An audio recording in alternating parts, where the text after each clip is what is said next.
This is a tale out of a Southern Gothic novel. Greed, jealousy, false trails, envy. It was a fairy tale Cinderella kind of story that's supposed to have a happy ending.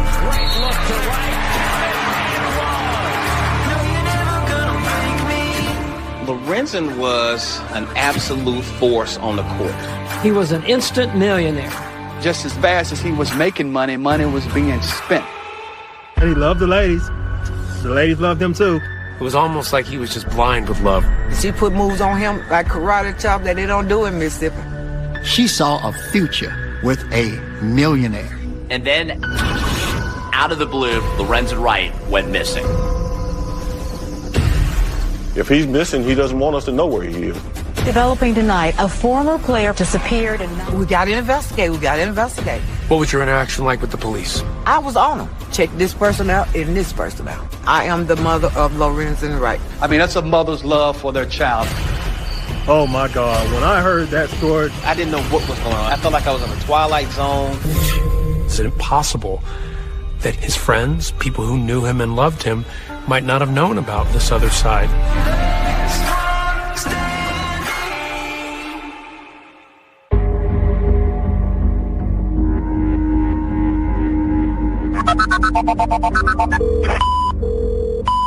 Georgetown 911, where's your emergency? To actually hear the 911 call is blood curdling. and you hear gunshot. You hear that dispatcher say hello over and over again. Hello? Hello? You hear the gunshots and you hear silence. I don't have nothing but gunshots. That 911 call and what would come after would start a mystery in the city of Memphis that would transfix it for more than a decade. It was the whodunit of all cases in Memphis history. Describe Memphis to me. Great city, great town. Culture. Think Memphis. Elvis Presley even recorded the song Memphis, Tennessee about his hometown.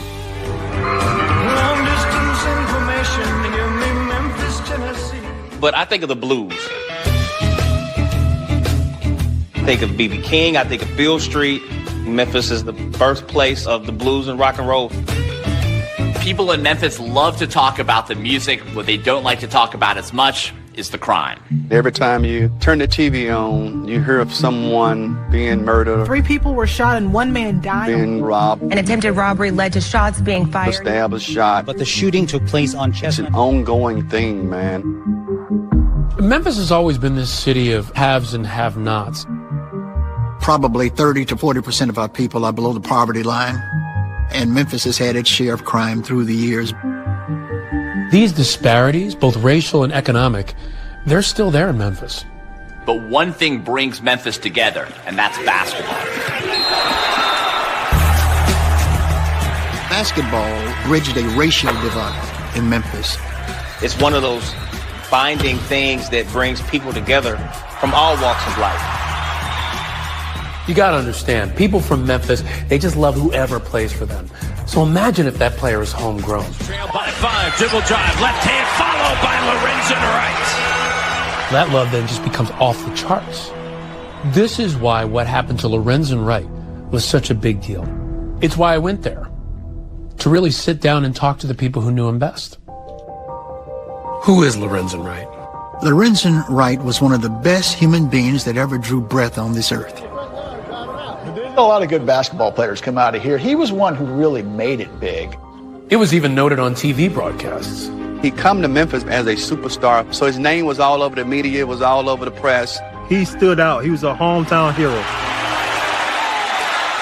My name is Deborah Marion, and I am the mother of Lorenzen Wright.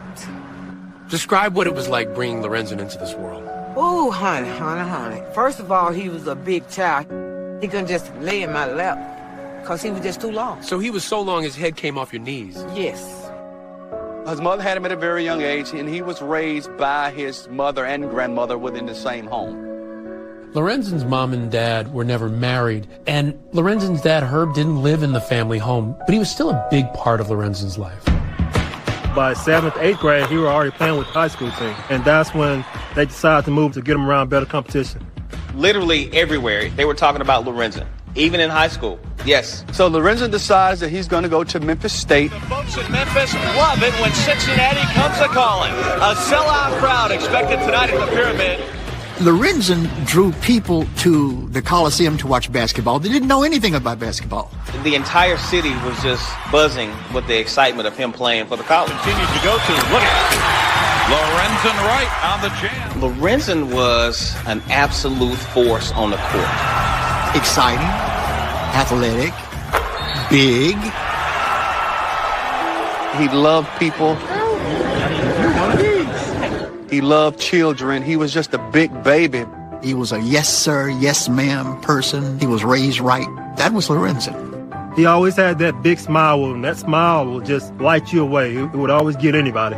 He was only in Memphis a couple of years before he went to the NBA. Now it's the time for me to accept the challenge of playing with the best basketball players in the nation. That NBA draft was on TV. The Los Angeles Clippers select Lorenzen Wright from the University of Memphis. Memphis just exploded. We were so happy, so joyous. It felt like we all got drafted. We just went crazy. He was an instant millionaire, and the Clippers would make the playoffs in Lorenzen's rookie season. It was definitely life-changing for him. People started calling him the Howl, because after he would score or dunk, he would let off this huge howl, like he was a wolf howling at the moon. The transition out to California was a very, very big move. Money was no object. It was a culture shock. Memphis is a big city, but it's a big southern city, and it's not like Los Angeles. A few years later, that didn't matter. Lorenzen Wright was going back home.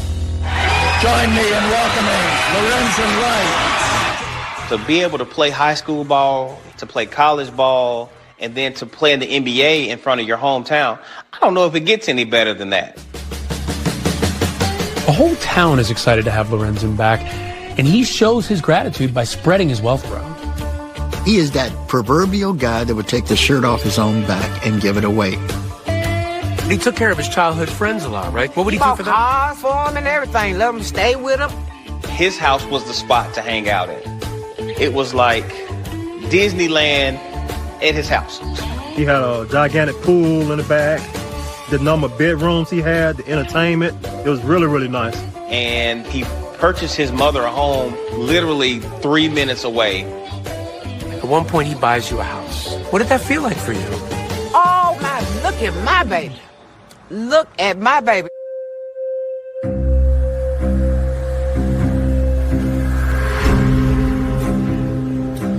The little shortcut from Lorenzen's house to his mom's house was a little road.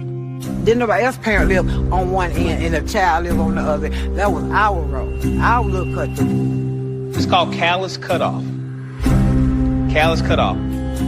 It's not a road you want to drive down there. No lights. That was a road that if you didn't know it was there, you didn't know it was there. It's in the city, but it's actually just feels like you're out in the country. I mean, heavy woods on both sides. If you're driving, you just want to drive on through it. You don't want to stop. Lorenzen had driven that shortcut maybe hundreds of times, and nothing had ever happened. He probably never thought for a moment that it might be dangerous. And then, out of the blue, Lorenzen Wright went missing. Police have joined in the search for missing NBA player Lorenzen Wright as his family is starting to fear the worst. This is a millionaire. He's a basketball player. If he's missing, he doesn't want us to know where he is. It was a fairy tale Cinderella kind of story that's supposed to have a happy ending. That was the biggest mistake he ever made in his life.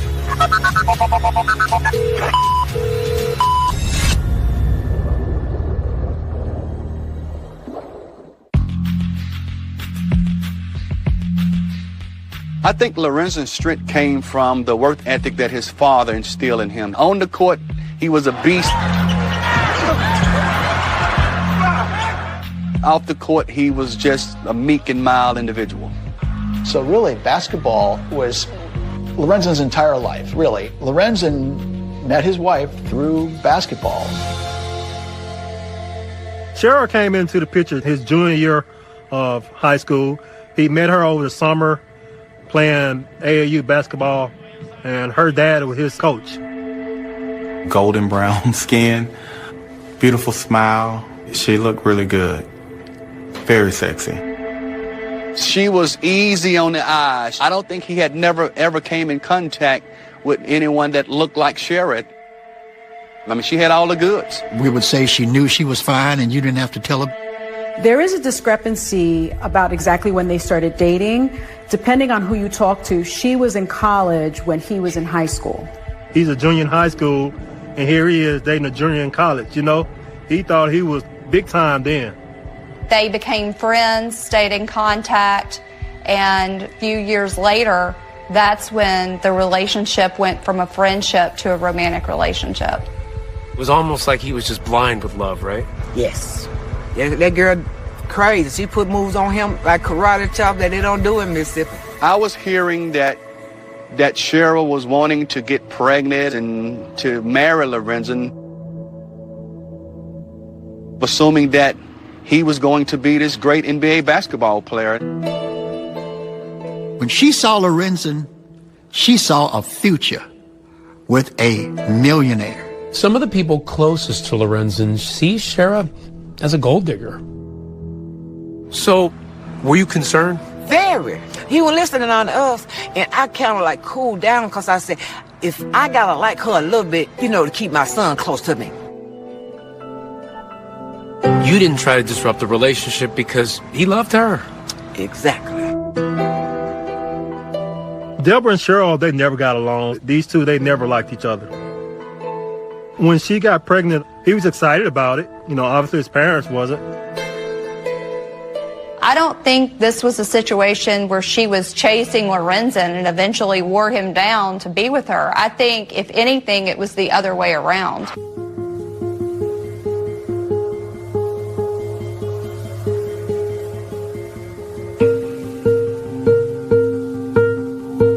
So while we're in college doing the fraternity thing, she was about to give birth to Lorenzen Jr. at the time. In between class and practice time, he would go see his baby. Some of his friends and family feel that Shara has trapped him. She knew once she had a child, it was over, marriage, because he wanted to be in the house with his child. And at that point, you knew that she was going to get married to him. Yes. It was a couple years later after they got married. Of course, he had always told us that he wanted a big family. As Lorenzen's NBA career blossoms, so does his family. He has a son, Lorenzen Jr., a daughter, Lauren, twins, Lamar and Shamar, Sophia, Lawson, and a daughter, Sierra, who died tragically of SIDS. That could take a toll on any marriage, even a good one. Family was everything to him. For Lorenzen, his kids was everything to him. He spent his whole life, and everything he valued was based on his kids and love for his kids. What were those early days in the NBA? What was the marriage like between Shara and Lorenzen? It was good. The two of them were living well together. They were getting along. Yes. For an NBA player in a marriage, there's good news and bad news. The good news, you're making millions of dollars to support your wife and your family. They had money. They had money, and they could go and buy things. And he loved cars, and she loved jewelry. And, they spent a lot of money. Just as fast as he was making money, money was being spent. The bad news, you're on the road a lot, and that comes with temptations. He's a ladies' man. He loved the ladies. The ladies loved him, too. And he would tell me every time the plane touched down, they'd be already there waiting. They were always trying to connect, trying to find out where the hookup places would be after the game. Now, do I know that he cheated? Yes, hell, I know. I was with him half of the time. When did they start struggling and why? When he caught her with that guy. He caught her being unfaithful. Yes. And that's when things started breaking down. Yes. The infidelity happened, to be fair, on both sides.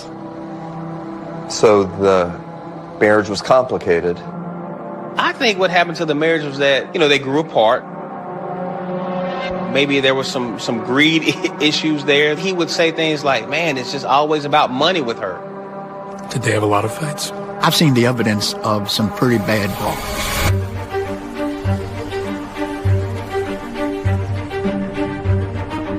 Told me the marriage ended because he didn't trust Shara anymore, she felt the same about him, but they were still going to try to find a way to raise these kids. At that point, how was his relationship with his kids? Fine. He said this, Shara is the one who filed for the divorce, not Lorenzen. But he was not going to fight for it because he wanted it over with as well. The post-divorce life between Shara and Lorenzen Wright appeared to be routine until that one July day when he went missing. At that point, we said bye. They get out of the car, I drive away, and that's the last time I see my friend. Georgetown 911, where's your emergency? And when police would begin to pull back the curtain on Lorenzen's private life, the city of Memphis would learn some troubling new stories about its hometown hero. There's another side to Lorenzen that you all don't know about.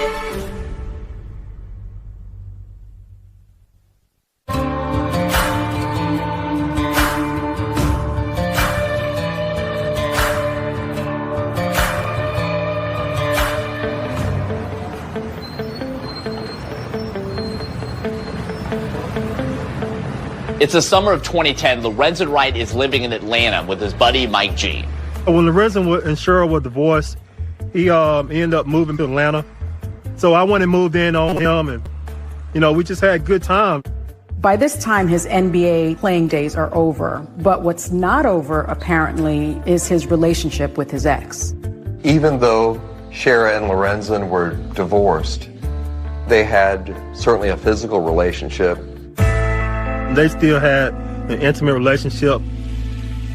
But it was more than just sex. People who know them say they were still in love and were even thinking of starting over. Lorenzen did propose to Shara after they were divorced. The children saw him ask her to marry him, and Shara had said yes. So on this one particular weekend that summer, Lorenzen's coming back to Memphis to visit. Shara calls him and asks him to go to a dance recital for their daughter, Lauren. And it turns out his sister, Denotra, is having a baby shower that weekend, too. So he's got a lot going on.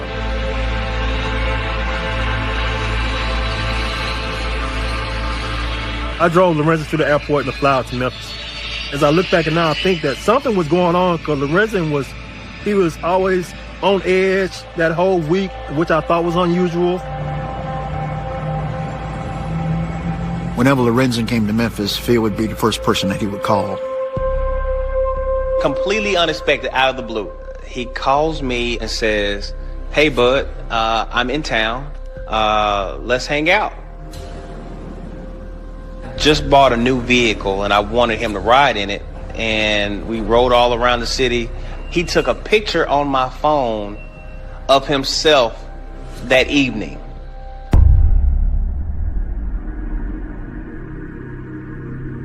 To look at that photo, you would never know that Lorenzen Wright's life was in serious danger. Just after 10 p.m. on this hot July evening, temperatures just now dropping below 90 degrees. Doesn't look like we're going to have any relief in sight. This is Tim Van Horn, and you're listening to WREC. Just a few hours later, a 911 call comes into the nearby town of Germantown, Tennessee. Germantown is just east of Memphis. It's one of the smaller municipalities right outside of Memphis.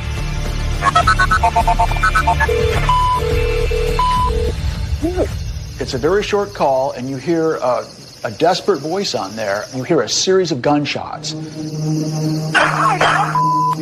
Georgetown 911, where's your emergency? Hello? Hello? Hello? I don't have nothing but gunshots.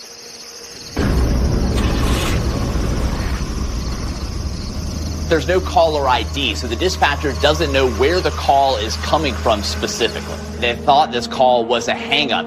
There was no follow-up. Operator picks up the phone. Georgetown 911, where's your emergency? And you hear gunshots. Hello? To me, that calls for immediate response. Like, you leave it alone. You leave it alone? For our report, 2020 reached out to the Germantown Police Department to ask why they didn't immediately follow up on that 911 call. They declined to speak with us. But at the time, a department review concluded that dispatchers properly followed procedures. It was an opportunity lost. because on that call is the last time anybody would hear Lorenzen's voice. I probably called him 4 or 5 times that night. And I texted him about 3 or 4 times. And I just really figured that, maybe he had fallen asleep. He was supposed to be coming to the baby shower. I kept calling him all that day and he didn't answer the phone.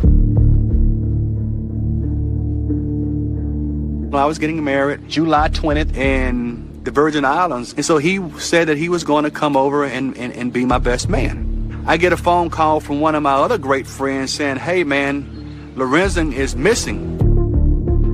His friends weren't really concerned in the beginning because that was just Lorenzen. It's like still living that NBA life. Those guys, they'd hop on a plane and go to Vegas. Not hearing from him, it wasn't out of the norm.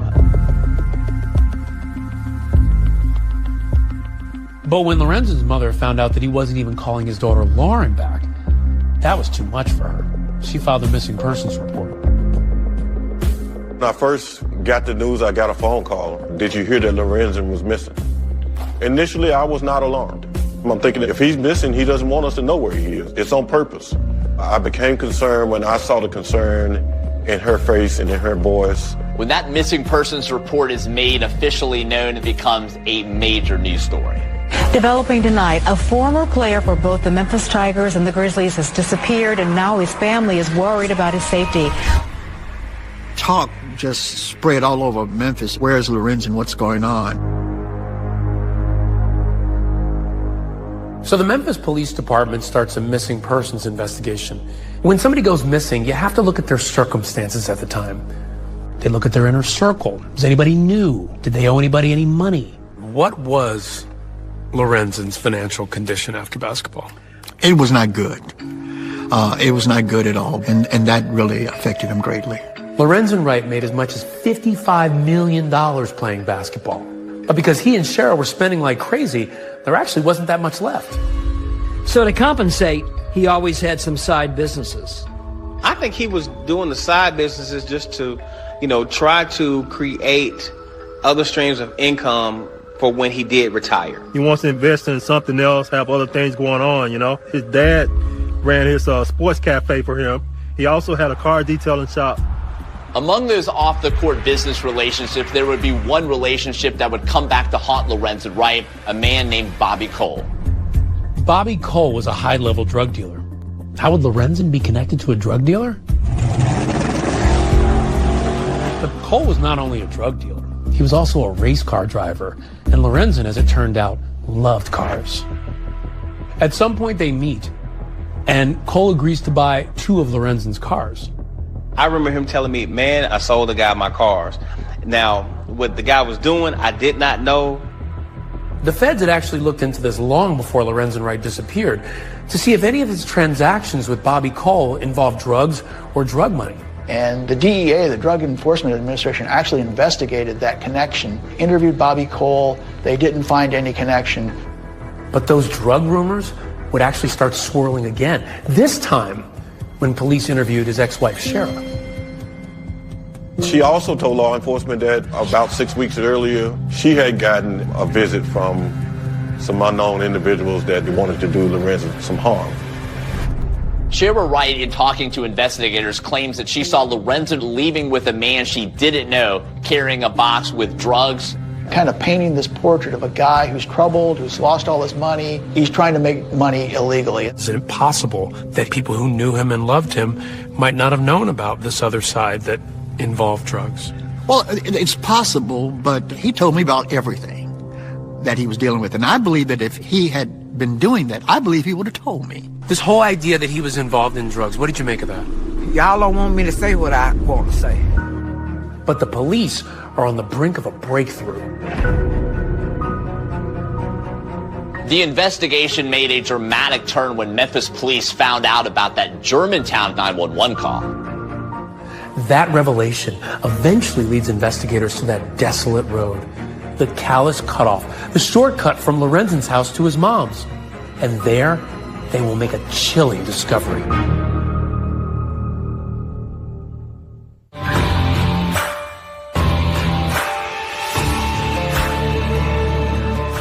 Since I've been grown, I've been strong and tall.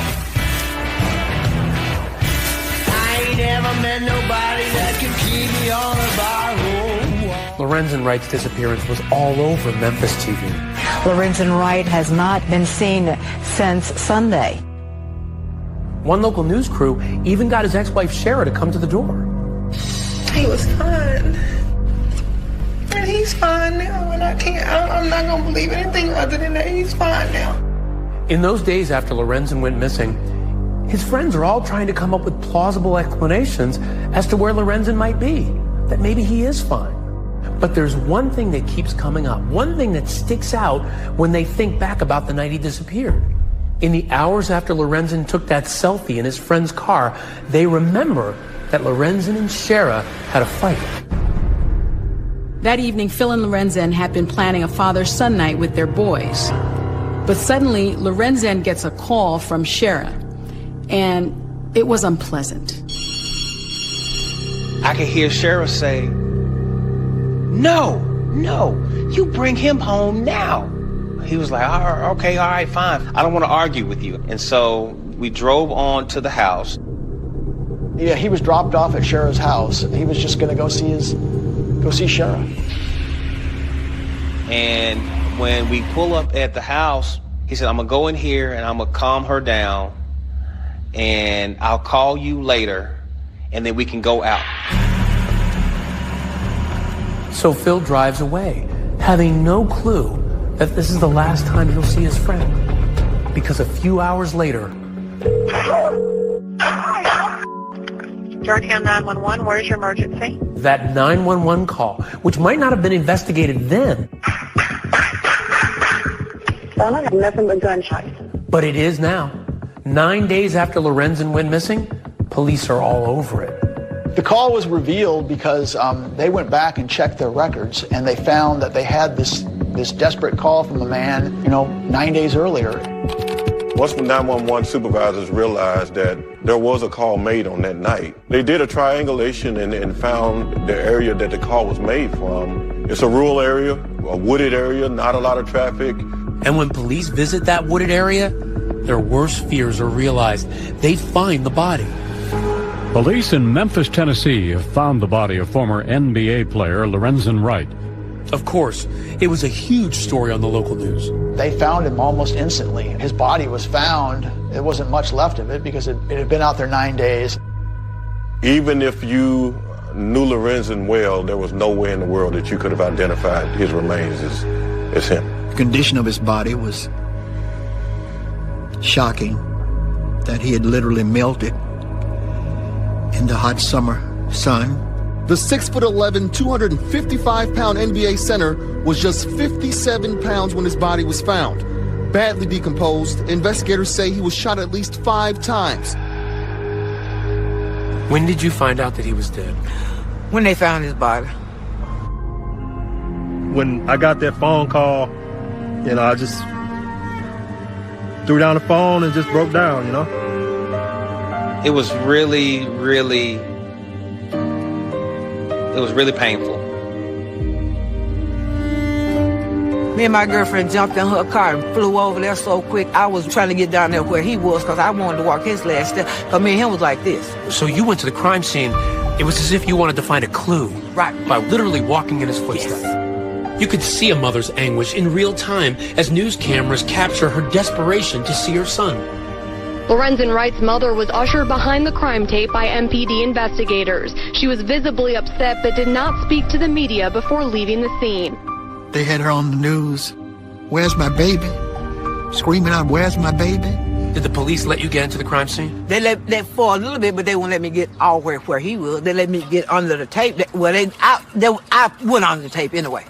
Of course, they tried to stop me. Did you see your son? Nope. They wouldn't let me get that far. This area is woodsy. It's quiet. It's really remote. That area was also not very far from that shortcut where Lorenzen Wright once lived near his mother, the Calais Cutoff. The Calais Cutoff? That was a shortcut Lorenzen had taken hundreds of times. It's a strange place for his body to show up. Was it a clue?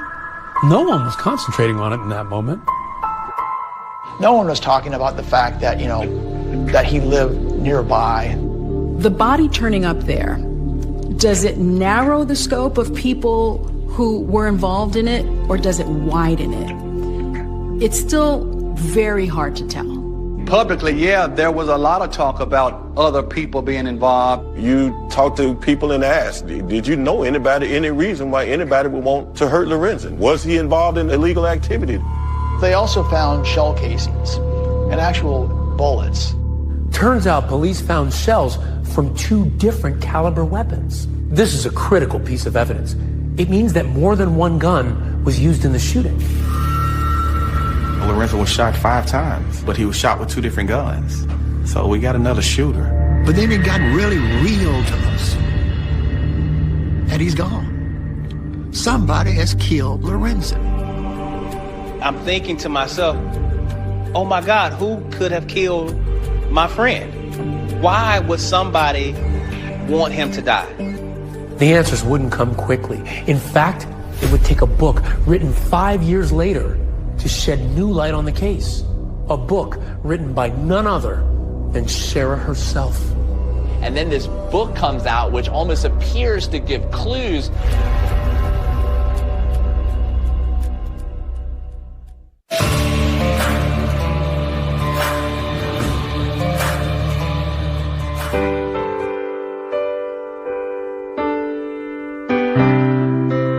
We honor and remember Lorenzen Wright. Lorenzen's funeral was almost a state affair here in Memphis. It was held at FedEx Forum, a place where he once played basketball as an NBA player. And now it was where thousands of people came out to mourn the loss of their hometown hero. They put together a beautiful ceremony.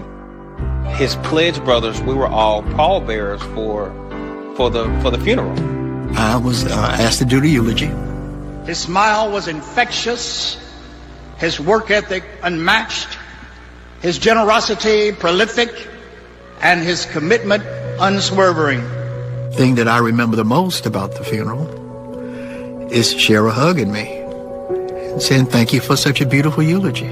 Ren would have loved that. It was such a tragic situation, seeing his kids suffer like that, knowing they'll never see their father again. This tragic moment, that funeral, it morphs into this, whodunit, because no one knew who did it. At the beginning of a case, you have to remain objective and you have to let the evidence lead you. You have to prepare yourself to be surprised sometimes. This is now essentially a cold case because 9 days have passed. A body has been in sweltering heat, which degrades evidence tremendously. The killers had a 9-day head start on us. There were no witnesses, so this was not an easy case at all. Because in these kinds of things, the spouse is always a suspect. They're looking at Shara hard. My number one suspect was the person that I hear everybody else talking about, was Shara. You were suspicious of Shara at this point? Yes. Okay, did you tell the police? Yes. What did they say to you? We got to investigate. We thought she was being forthcoming with information, and in the midst of that, she chose to lawyer up. Lawyering up may not look good, but it doesn't mean she had anything to do with the man's murder. You need evidence if you're going to arrest someone. And so far, there is no evidence that points to Shara. And she denies involvement on a local interview. If I knew who did this to Lorenzen, you would know who did this to Lorenzen. When Shara was not arrested, maybe she didn't do it. Then started thinking about, what about the drug thing? Maybe that went wrong some kind of way. They were absolutely looking for guys who had come into Memphis, hitmen, to kill Lorenzen, and that just didn't make any sense at all. If a guy owes you a lot of money, what point is it killing him? You'll never get your money back by killing him. We did look into it. If the ex-wife is telling us this, we have to investigate it. What was your interaction like with the police? I was on them. How often did you go down there? Every day. Every day? Saying, I want you guys to get on this and find his killer. And this person did this, and check this person out, and this person out. We just say mama bears take care of their cubs. She was relentless in her pursuit of justice for him. not to let her son's life and legacy just go down the drain. I mean, that's a mother's love for their child. Deborah Marion says she'll keep fighting until her son's killers are held accountable. I'm never, ever, ever, ever gonna give up. Every anniversary of his murder, she did a candlelight vigil. Deborah Marion says the vigil is for family, friends, and the public to come together and remember Lorenzen. Every birthday, she would release balloons at his gravesite. My son ain't did nothing to nobody to be murdered. But all of Deborah's efforts aren't making any difference. For years, the police don't arrest anyone, and Shara seems to have moved on with her life. After his death, she became more involved in the church that she had already been a part of and did actually become a pastor in that church. To me, of course, my own prejudice admitted she was no preacher. Her lifestyle had not changed. And she was just always after the money. The people who want to accuse Shara of being involved in Lorenzen's murder point to the fact that she did receive $1 million payout from his life insurance policy. Shara ended up in a long, protracted legal battle with Lorenzen's father, Herb, and he claimed that she was spending money on extravagant items and not on the children.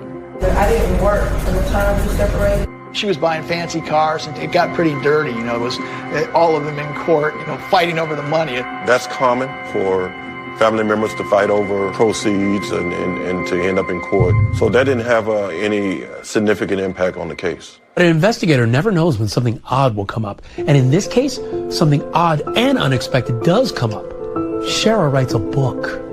Cheap dime store novel type of book that is very curious, has a lot of clues about, you know, what happened. The book is called Mr. Tell Me Anything. It's the story of a woman who has a tumultuous marriage with an NBA player. It's supposed to be fictitious, but it doesn't seem that way. It's almost like a confession that falls short of fully confessing, and she wants publicity. So I interviewed her in July of 2015 for about an hour and a half. Sure, I'm going to need you to speak up because I'm worried about the background noise. Commercial appeal reporter Mark Paraschia conducts an extensive interview with Shara at a restaurant called J. Alexander's. It's a busy, trendy restaurant chain in Memphis. Let me ask you this, Shara. The book, why did you write it? What are you hoping to accomplish? In marriage, I mean, you go through your ups and downs. I just believe that when the downs become more overwhelming and there's more downs than ups, then that's the time to kind of go back and see which one outweighs the other. In the interview, Shara explains that the NBA player depicted in the book is abusive, not just verbally, but physically. And she claims the character is based on Lorenzen. Lorenzen had a problem with keeping his hands to himself. Or Mr. Tell Me Anything, this character did. And I grew him from Lorenzen, like I produced him from experiences with Lorenzen. And so, yeah, he had a problem with that. You're planning a sequel too, right? Because if I read that right. Yeah. When is that coming out? It's 90% done. It's going to take you all the way up to Mr. Tell Me Anything's death and just a little bit past it. Is Mr. I mean, I don't want to give away your book, but is Mr. Tell Me Anything murdered? Oh, yes, he is. That was a kind of chilling moment in the recording. But see, it gives Paraschia an invitation to ask about the real-life circumstances surrounding Lorenzen's death. Any idea who did this? Or I don't know. She missed her husband. She wanted them to find the killers, and that there's no reason for anybody to suspect her. Did you have anything to do with his murder or his disappearance? I'm a mother. I'm a wife. I'm an author. And the police should find his killer. For my name to be even in the same sentence or something like that, I'm a minister of the Lord, and I've never been in any type of trouble or anything. I'm a mother, an author, and a wife. She just flat denies it. To me, she had was very convincing. But Shara would soon appear very convincing to another reporter who comes to do a story on her. His name is Kelvin Cowens, and he's about to commit a cardinal sin for a professional journalist. And I was like, she's tall, she's beautiful, I'm in trouble. We started dating immediately. Kelvin Cowens may believe he's found true love, just as a Memphis dive team finds something critical at the bottom of this lake.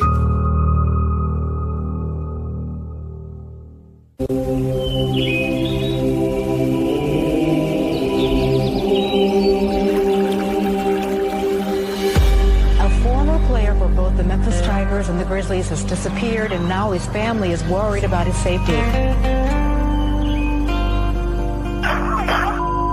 Georgetown 911, where's your emergency? Hello? This is almost like a tale out of a Southern Gothic novel. Greed, jealousy, false trails, envy, cold-blooded murder. It's compelling on so many levels. It's a soap opera gone awry.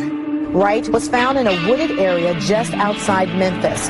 This is not only a news story, but it's a sports celebrity story. It's a murder story all wrapped into one. It's just one of those things that I could never put together. How does such an amazing guy end up dead and in a field? It was a case that until we solved it, it was going to hunt us.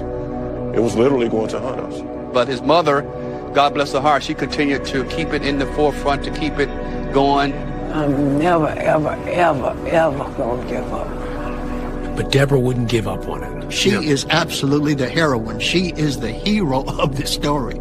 She harassed literally the police department every day. She kept the heat on the police. She was in the news media for years, criticizing them for not doing enough to finding out who killed her son. She basically told me once I became the director, you're going to solve my son's murder. And you're not going to get rid of me. You let everybody know that you would not rest until your son's killer was found. Yes. I wanted to solve it really, really bad. You know, not only for the city, for Lorenzen's mom and for his kids. I've never seen a mom to be that emotionally distraught over the murder of her child. And I've investigated a lot of murders. She was heartbroken. She was heartbroken, and it was very difficult for me to watch. So while the case has gone cold, Lorenzen's ex-wife, Shara, has not withdrawn from the public, and many people are suspicious of that. The book she's written, supposedly fictitious, called Mr. Tell Me Anything, it's making headlines and raising eyebrows. And it seemed to garner the attention of one man in particular, Kelvin Cowens. Cowens was a journalist who interviewed Shara about her book. He was one of the people I really wanted to talk to when I visited Memphis because of how close he said he got to her. What is Mr. Tell Me Anything? For me, it was the inside look at an NBA wife. What does the man do to the woman in this book? Oh, man. He breaks her. He breaks her mind, he breaks her will. According to the book, affairs, there is some domestic violence in there. I believe that the stories that were described in that book are based on what really happened, yes. It does make Lorenzen look like a really bad guy. In this book, there are specific descriptions of violence. And what do you make of that? I just don't believe it. I think that is purely fiction. If he was all of that, why she stayed with him so long? She could have got a divorce at any time and got plenty of money. Girl, please. I don't believe nothing she say. If she tell me that her hair is black, I said, no, it's orange. I just believed it. I was like, she's bearing all. Kelvin Cowens doesn't just believe her. He says he was romantically falling for her. It's something that, as a journalist, he admits was crossing a line. While they were dating, and even after they moved to Houston, she completely convinces him that she had nothing to do with Lorenzen's murder. Well, I'm like, if she had done something, they'd have her by now. I mean, I would have never moved away with her if I thought she was a killer. Shara moved out of Memphis because she was tired of the suspicion and all the negative publicity she was receiving here. Did anybody know who she was in Houston? Did anybody treat her in a certain way because of that? No one treated her different. No one treated the kids different. It just wasn't a subject. We were embraced in Houston. She moves to Houston, appears to live a quiet life, but one problem. Kelvin said he never could quite get used to Shara's love for money. That was like, oh my God, not about money again. Cowan says they started arguing because he says long after the fight over the insurance money, Shara still wanted more from the estate, and he claims it blew apart their relationship. Why was it the last straw? Greed. I cannot believe that, your apex of life is still, how much more money can I get? And you couldn't live with that? I couldn't. The relationship ends. Shara moves to California with the kids to be near her brother, and Kelvin moves back to Memphis. Neither of them are aware that the Memphis police are about to take a new look at Lorenzen's murder. They call it Operation Rebound. They want to rebounds, to use a basketball term, go through the evidence one more time, find that one key break. I received a phone call from the Memphis Police Department, and he said, we want to run through everybody's story again. By now, Tony Armstrong has left the department, but he's still following the case closely.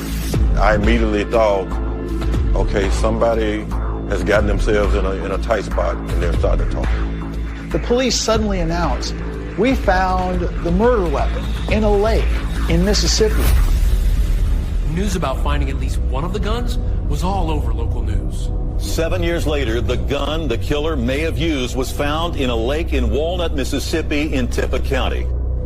How did you hear about them finding the gun in the lake? They called me. The news got around town. They found the gun. And I'm like, what? You found after all this time, how? And now the next thing I'm thinking, okay, now who was it? Who killed Lorenzen?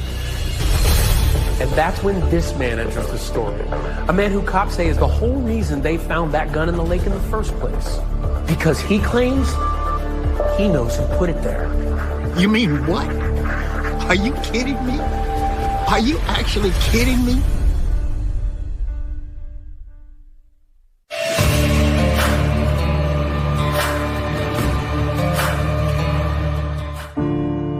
There is a Bible verse that says you can be sure that your sin will find you out. I knew someone was going to talk, and I knew for certain it was going to involve Shara. The rebirth of the Lorenzen Wright murder investigation largely is built around Jimmy Martin.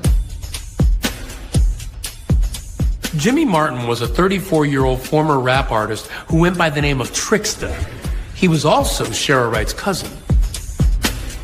Martin was convicted in a totally unrelated case with killing his girlfriend. But according to prosecutors, that's when he approached cops with a story about what he says happened to Lorenzen. It was in between the conviction for second-degree murder and his sentencing that Jimmy Martin offered this story. I can see him saying, you know what, I'm in big trouble. I need to give them some information that's going to lessen my time. He meets with investigators and he has a story to tell.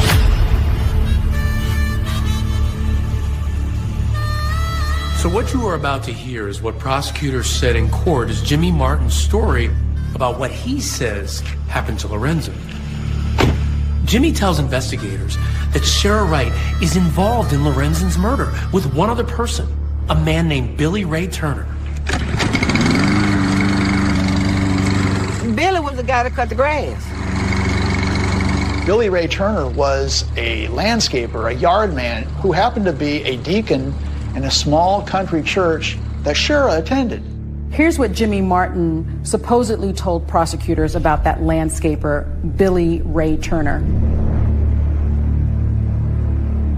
Jimmy Martin says that he had once gone to Atlanta with Billy Ray Turner to try to kill Lorenzen. Remember, Lorenzen had moved to Atlanta after his divorce in 2010 and moved in with his old buddy, Mike Gibson. I had no clue, no awareness of anything like this. Prosecutors say Shara was also in Atlanta around this time. There's underpinnings to Jimmy Martin's story because, she did show up down there. I can remember her coming to Atlanta for the first time to see the condo. Very unusual. She had never been down there. And while Shara was there at the condo, Jimmy alleges, she was setting the stage for a murder. Jimmy Martin says Shara Wright left the window open so he and Billy Ray Turner could go inside to kill Lorenzen Wright.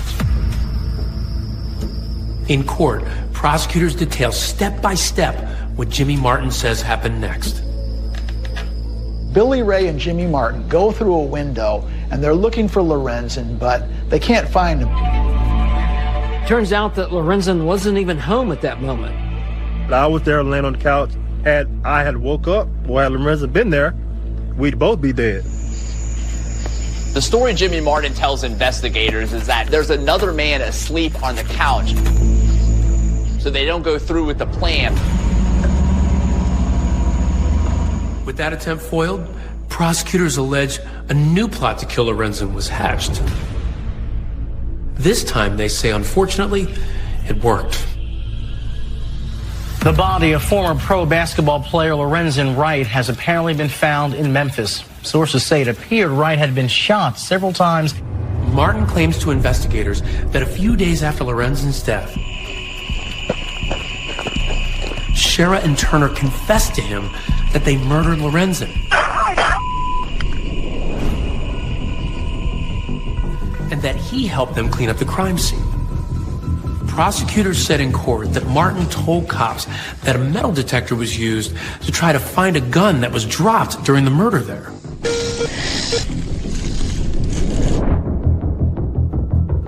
Martin claims that he and Turner drove to Walnut, Mississippi, where he alleges Turner threw a gun in a lake.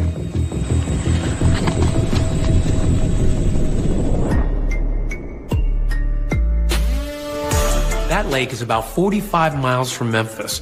And in 2017, that's where the FBI conducted that search and found a gun at the bottom.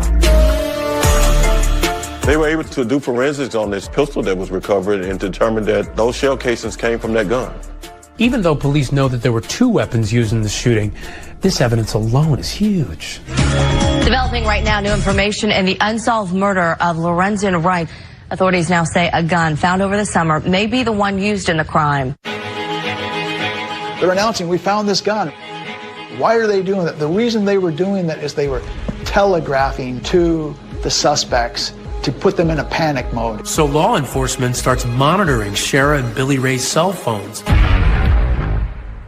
and allege they learn incriminating information. Law enforcement is able to record those calls. Next thing you know, boom, there's this guy on TV. They're handcuffing.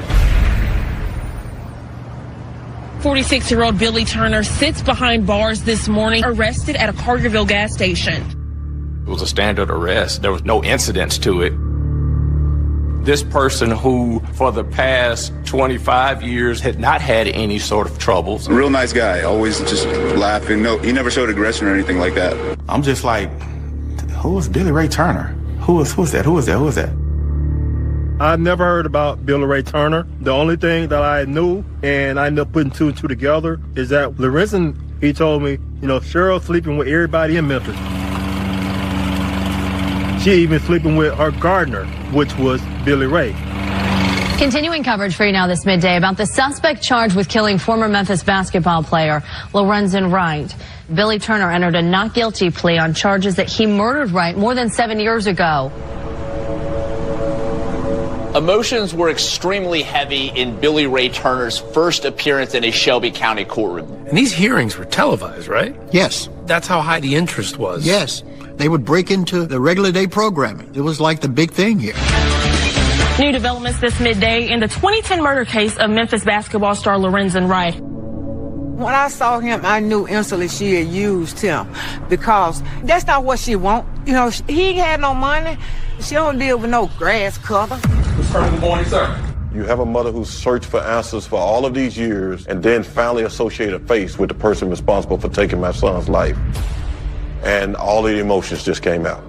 I jumped up and I asked him, how could you have murdered my son? Little did Deborah know this mystery in Memphis wasn't even close to being solved.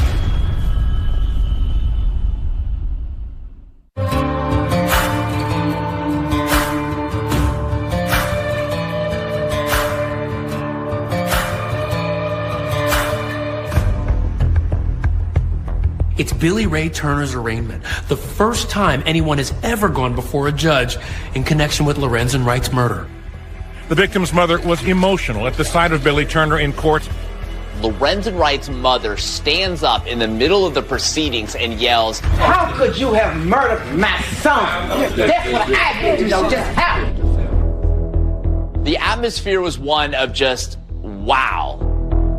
The air seemed to be sucked out of the room at that point. Why?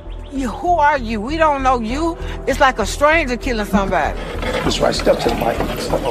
And I could see the pain in her, and I saw how she expressed that pain to him, and I knew it was real. Ms. Wright, I understand your pain, and you're not helping your son. You're not helping the administration of justice by engaging in that sort of an outcome. If that happens again, I would have to bar you from the courtroom, and I don't want to do that to you, Mrs. Wright. Do you have any questions, ma'am? No, I told him what I want to. But please don't do that again. So I shut my mouth for the rest of the court. Now the question is about Shara, who, remember, was living in California, but was never far from Deborah's mind. We have Thursday night Bible study, and I got so emotional. I said, God, please get Cheryl Robinson right. Please. That's what I said that Thursday night. Friday, she was locked up. Cheryl Wright Robinson was taken into custody last night in Riverside, California. The news feed hit that said that she had been arrested for the murder of Lorenzen Wright, and I said, hot damn, they got her. Cheryl Wright Robinson has been indicted for conspiracy to commit first-degree murder, criminal attempt first-degree murder, and first-degree murder for her ex-husband, Lorenzen Wright. And I'm like, I just spent almost 3 years of my life with a killer. They'd extradite her and bring her back.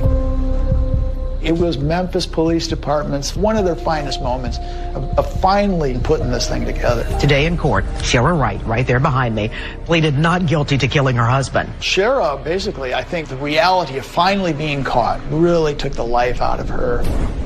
In an orange jumpsuit, Shara Wright shook her head as Judge Lee Coffey laid down the law. Ms. Wright does appear to be an ongoing danger to Shelby County, Tennessee. Judge Coffey gave Wright a $20 million bond. She looked horrible. This is a bizarre situation. Shara, who's been this sexy, beautiful person with a lot of money, a lot of boyfriends, she's now on her way to jail. This is not going to work for her. It's not uncommon for people to act in a bizarre way in jail, particularly the ones who've never been in jail. She began to unravel. According to Jail East staff, Wright berated workers, stripped off her clothes, and flooded a toilet. She was acting very strangely. She had stripped naked and yelled out, "I'm going swimming." Ms. Wright's behavior yesterday is absolutely shocking. I don't think she's right mentally. I think that's why she said she was going swimming in this jail cell. I think all the things that she was doing while in jail were all acts of her trying to plead insanity. I did not buy that at all. There was a lot of speculation as to whether or not she was being theatrical or had legitimate claims of what she was going through. In a stunning new development inside the Shelby County courtroom Wednesday morning, Shara Wright's attorney stepped down. I'm not certain what happened between Shara and her former lawyers. And a new legal team steps in. Quite frankly, we found that Shara was easy to work with. She had been prescribed some medication that altered her behavior. Once we were appointed on the case, her behavior had stabilized and she had no significant problems after that. I'm excited. I think we can do well. A case like this does not come along every day. and we were honored to defend Shara. The objective is to give us the fairest opportunity to present our defense in the case. Meanwhile, Billy Ray Turner is lawyered up too. He brings in one of Memphis's most high-profile attorneys. John Keith Perry is kind of a rising star criminal defense lawyer. This is one of his, big cases. There's a substantial amount of investigating that needs to continue. I was contacted by the family of Mr. Turner, and I've been on this case now since the end of 2017. We've read and listened to, I think, just about all of the discovery. Now you compile notes, lay out your outlines, see the points of attack.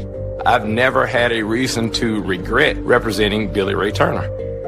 According to his attorney, Billy Ray Turner has constantly said he had no involvement in the murder of Lorenzen Wright. He stands by that then, and he stands by that now. We think that if given a fair slate, Mr. Turner will walk out with me. I absolutely think that he did not do it. Perry has several questions about the alleged case against Billy Ray Turner, starting with his connection to Shara. Some of the things that I've heard through the community about this super romance, and that he would have been willing to jump bridges and over rivers or whatever. I haven't seen that. And more importantly, Perry says, consider the source. He says the prosecution's case starts with Jimmy Martin's story. And his criminal history, according to Perry, makes him not credible. Could he be the one that did it? Absolutely.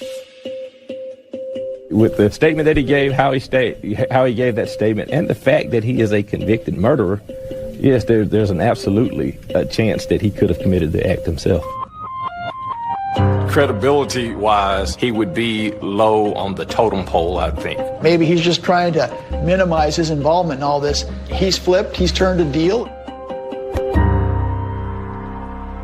So far, there is no proof that Jimmy Martin received any benefit from cooperating in the Lorenzen Wright case. But we do know he's never been charged in connection with Wright's murder. Neither Martin nor prosecutors would talk with us.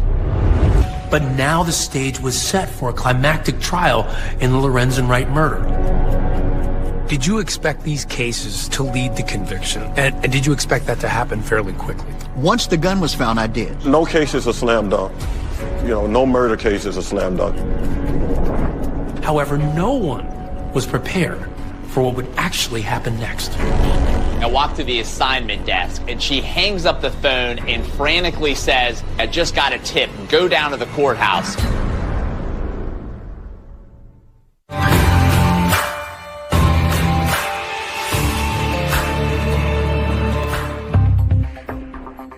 A significant development in the Lorenzen Wright murder case. A gun found over the summer may be the one used in the crime. Shara Wright Robinson was taken into custody. Well, the buildup was huge. We were expecting probably a weeks to months long trial.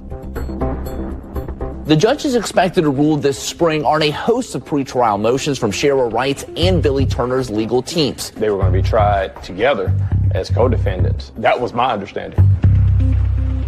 If Shara and Billy Turner were tried together, our defense could be consistent. I think that the evidence in the case that the state has, we're anxious to get before 12 jurors and see what they think. Anytime you have multiple suspects, people are going to start throwing each other under the bus. And inevitably, it basically boils down to who can cut the deal first. In the several months that Billy Ray Turner and Shara Wright appeared together as defendants, there was always a lingering question. Which of them could potentially plead first? I thought Billy was going to use his head. I thought he was going to take the plea first. It became evident to Junie and me that the state wanted to work out a deal with Billy Turner. A surprise twist tonight in the Lorenzen Wright murder case. Shara's lawyers say they realized that troubling sign in June of 2019 when Billy Ray was in court for another matter. He's never said that he had a firearm related to killing anyone at all. Billy Ray's between a rock and a hard place. He's got a gun charge unrelated to the Wright murder and faces up to 20 years behind bars if he's found guilty. He decides he's got only one choice: plead guilty to the gun charge. Now, is that what you want to do, sir? Has anyone threatened you, promised you anything, put any force any pressure on you in order to get you to give up these rights and plead guilty, sir? Billy's convicted felon in possession of a handgun trial was scheduled in June of 2019, but on trial date, he pled open to the court. Upon your plea of guilty to indictment 1801702, a Class B felon of being a convicted felon in possession of a firearm, it is the judgment of this court, Mr. Turner, that you are guilty. He pled open to the court. He doesn't know definitively what sentence he's going to get. Shara's lawyers are seeing this play out, and they're really worried about it. Here's why. It's possible the judge could take pity on Billy Ray and reduce his sentence if he cooperates with authorities and testifies against Shara Wright. His potential time was completely left up to the judge. Thank you, sir. Step down from the witness stand, Mr. Turner. That was highly unusual and to us indicated that he would be cooperating. Shara's lawyers are not taking any chances. Her lawyers go to visit her in jail, and what they tell her would shock everyone. They say she needs to consider a plea deal. We told her, if Billy testifies against you, it's going to be disastrous.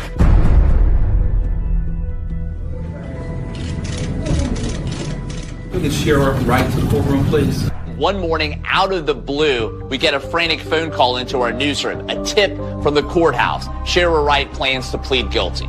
In a stunning twist and unscheduled appearance this morning, Shara Wright agreed to a plea deal in the murder case of her ex-husband, Memphis basketball star Lorenzen Wright.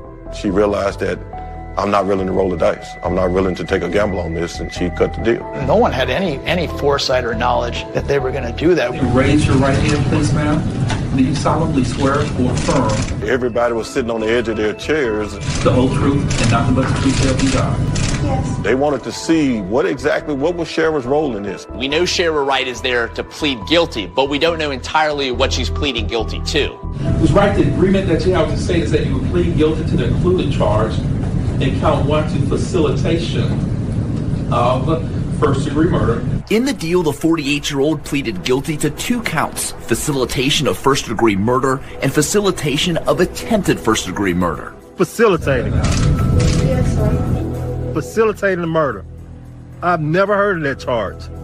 In the plea deal, Shara Wright pleads guilty to the lesser crimes of plotting the murder, but not the actual first-degree murder charge. You are asking this court to find you guilty without a trial and set this punishment which has been recommended on your case. Now, is that what you want to do, Ms. Wright? That is correct. She admitted that she had facilitated Lorenzen's murder. But she doesn't name Turner or any accomplices in pleading guilty. When you heard that Shara was entering a plea, what did you think? She's trying to outsmart him.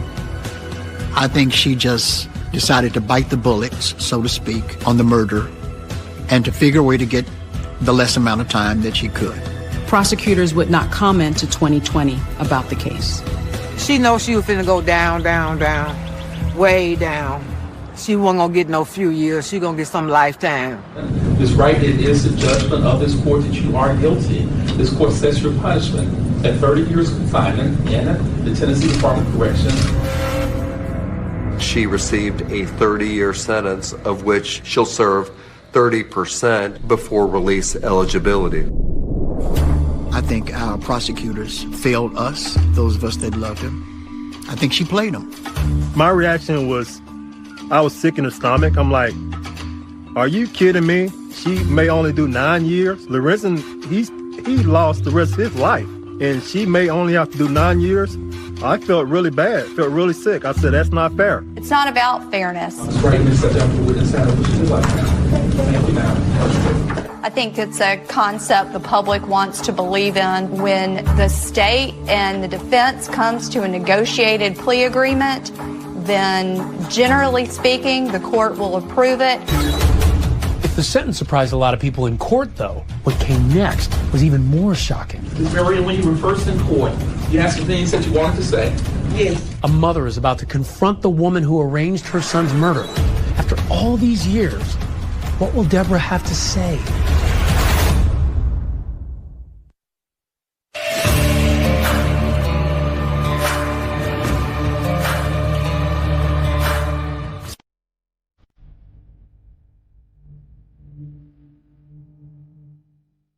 Shira Wright walked into the Shelby County courtroom this morning.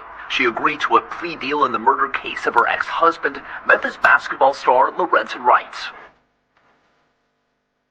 Even after Shira pleads guilty to facilitating their father's murder, her children are said to be standing behind her.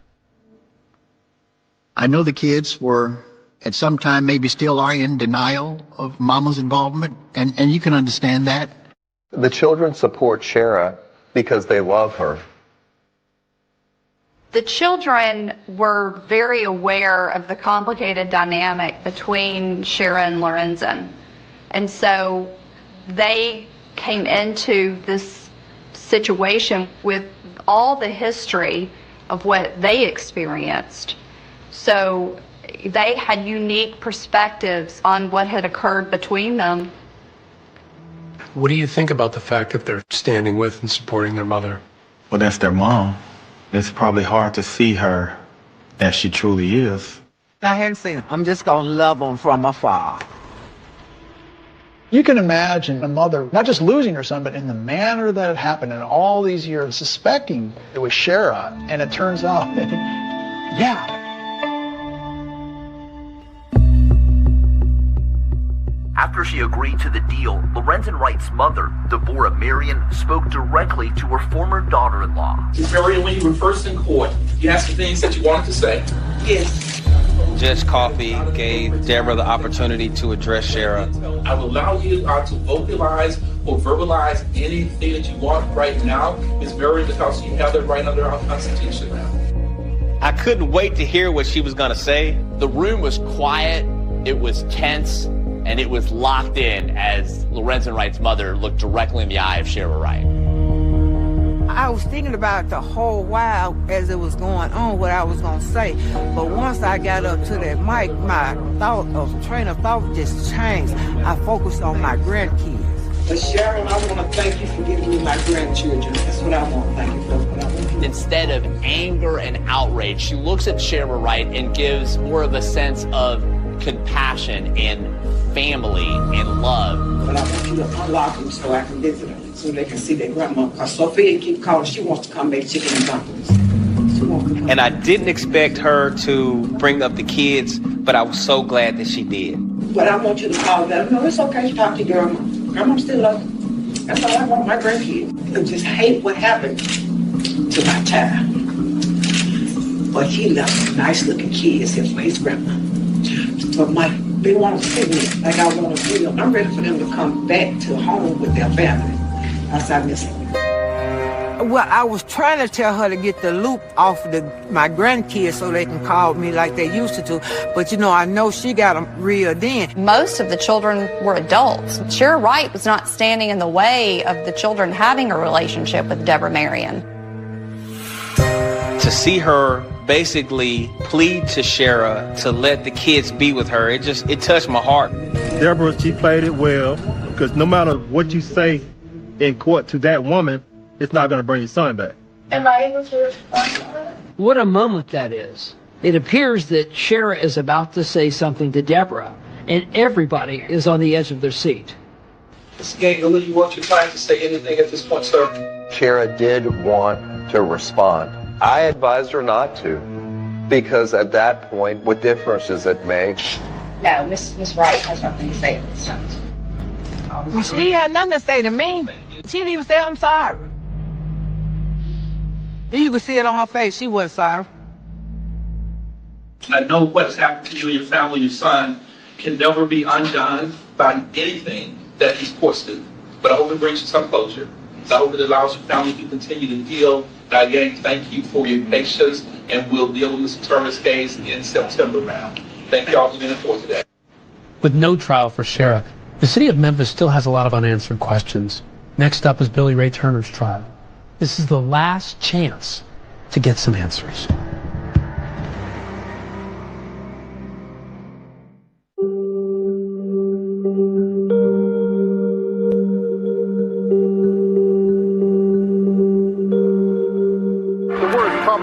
May be an understatement, but that's how Shelby County doctors are describing the ongoing challenges in fighting the current surge of COVID-19 numbers.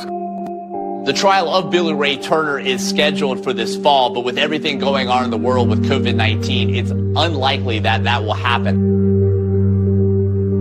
I absolutely plan to fight like hell for my client in that courtroom. I ask the public one thing, that if you have your preconceived notions, pay attention to it as the case is presented in the courtroom. Then stand in judgment of it. I hope that the truth comes out, and I hope that he does time for the role that he took in Lorenzen's murder. I am not really worried about what happened to Billy Ray in his upcoming trial. Lorenzen did it because of Sheriff. At this point, it's unclear if Cher will ever say what happened, leaving everyone else to just simply speculate. And even I still have questions. What actually happened that night out by the Calais Cutoff Road? How did Lorenzen end up out there that night? Was there a second gunman? And who shot him? And the most perplexing question, why? I would say the motive is that he was worth more dead than he was alive. Ultimately, only she knows why she did it. Money, love, envy, it really is a tragic story.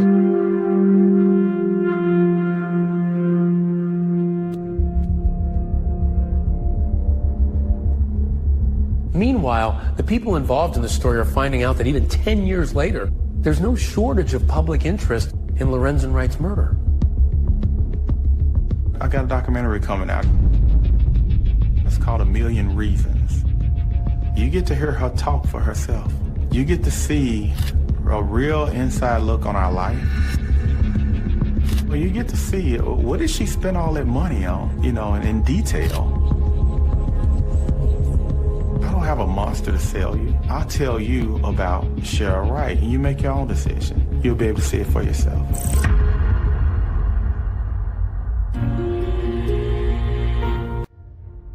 When you are the mother of 6 kids and you married to their father and you would see him dead, that's just evil, that's wicked. His kids, they suffered because not only was their father taken, but their mother was taken too. There are no winners in this case. I know that he's looking down on them with that huge smile that he has, and he wants the best for them, and he would love for them to be a part of his mother and father's life. Not only was he physically murdered, but then his character was assassinated. I want people to know who Lorenzen Wright was, what type of human being he was. The lies that were told earlier about drugs, too many people bought into those lies. And so we're trying our best right now to cleanse the name of Lorenzen.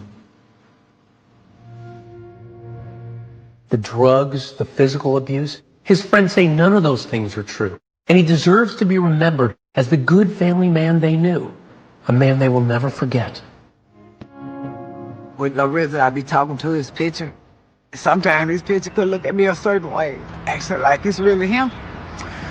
And now Ellen just stop. Just talk to him. He was a mommy boy. Simple as that. He would still be mama's boy if he was here now. Because he's still my firstborn.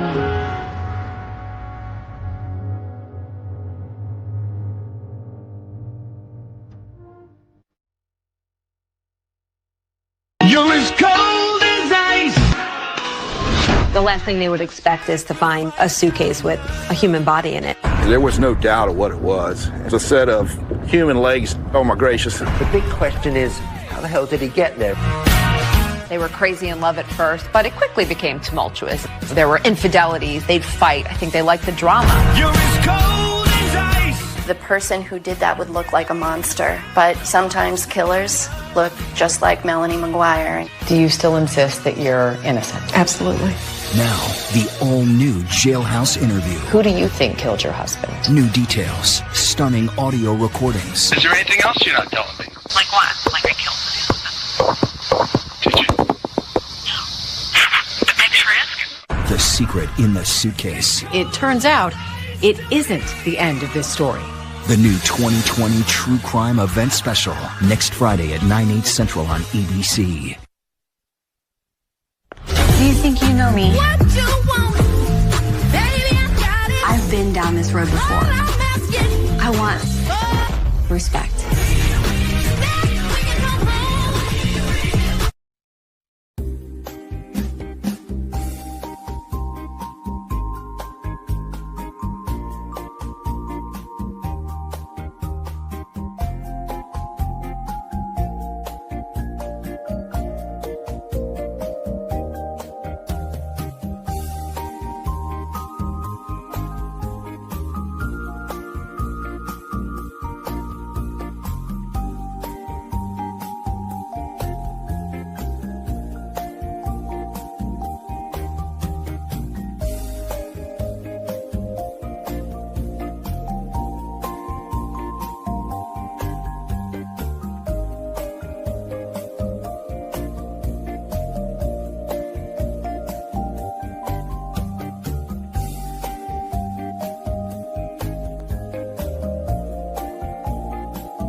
The last thing they would expect is to find a suitcase with a human body in it.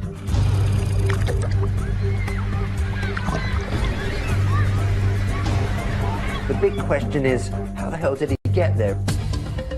They were crazy in love at first, but it quickly became tumultuous. There were infidelities. They'd go back and forth. They'd fight. I think they liked the drama of it. And the next thing coming out of his mouth is, when I get home, I'm going to kill you. I'm going to smash your face in. He said he was leaving and he wasn't coming back.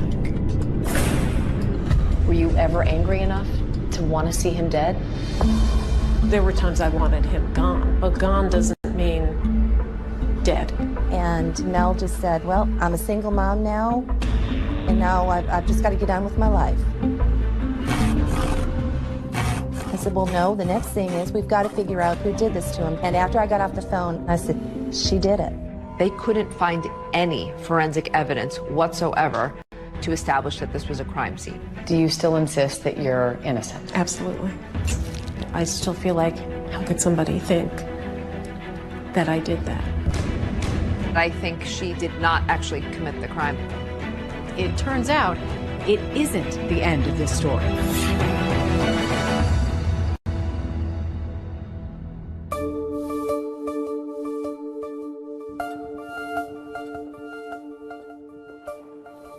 My name is Megan Sachs. I'm a criminologist at Fairleigh Dickinson University. In simplest terms, criminology is the scientific study of what causes crime and how the criminal justice system responds to crime. I've written about 25 true crime books over the years, and I think Melanie Maguire's is perhaps one of the most interesting ones and baffling. This is Melanie Maguire, arrested today minutes after dropping off her children at daycare. Melanie Maguire, a New Jersey nurse, was accused of killing her husband, cutting up his body and throwing it into the Chesapeake Bay. In 2007, what was being called the suitcase murder trial was generating an enormous amount of media attention, not just in New Jersey, but all across the country. 3 bizarre discoveries, 3 separate suitcases, all containing human remains. A woman who was on trial for her very life. She says the real truth behind the crime has never been revealed. With no history of violence and no apparent motive for murder, could she really have done it? She was this beautiful young nurse, and they were this seemingly normal middle-class couple, and the murder happened in such a grisly way. The idea that this beautiful nurse could have actually killed her husband and then cut him up is just incredible. Of course, there were the salacious aspects. Mrs. Maguire is a registered nurse, and prosecutors say she had an affair with a doctor. She didn't fit the profile, I guess, of a murderer. Over the years, students and colleagues of ours have come to me and said, you know, Melanie McGuire proclaims her innocence and would love to tell her story. I started thinking, oh, maybe there is a little more to this case than what you just see on the surface. And then the idea of a podcast came up, and I was all in. On Direct Appeal, we examine the murder conviction of Melanie McGuire following a highly publicized trial. Looking at the evidence that was presented and the evidence that may have seemed insignificant at the time, we form our own conclusion about Melanie's guilt. We here at ABC have our own history with the Melanie McGuire case. Back in 2007, ABC's Cynthia McFadden had the first on-camera interview with the mother of two on trial for murdering her husband. Who is the Melanie McGuire you hope the jury knows? The one who tried to take care of everybody, who didn't make the smartest decisions, but admitted to those mistakes to the people she trusted most, but did not admit what she's accused of. I have been incarcerated for 12 and a half, going on 13 years now. Do you still insist that you're innocent? Absolutely. You're sitting here a wrongfully convicted person. Correct. Absolutely. And what have those years been like? I tell people it's not as bad as you think in some ways, and it's so much worse than I could ever articulate in others. After all these years, I still feel hurt. I still feel bothered. I still feel like, how could somebody think that I did that? This whole saga begins on May 5th, 2004, with an odd discovery in Virginia Beach.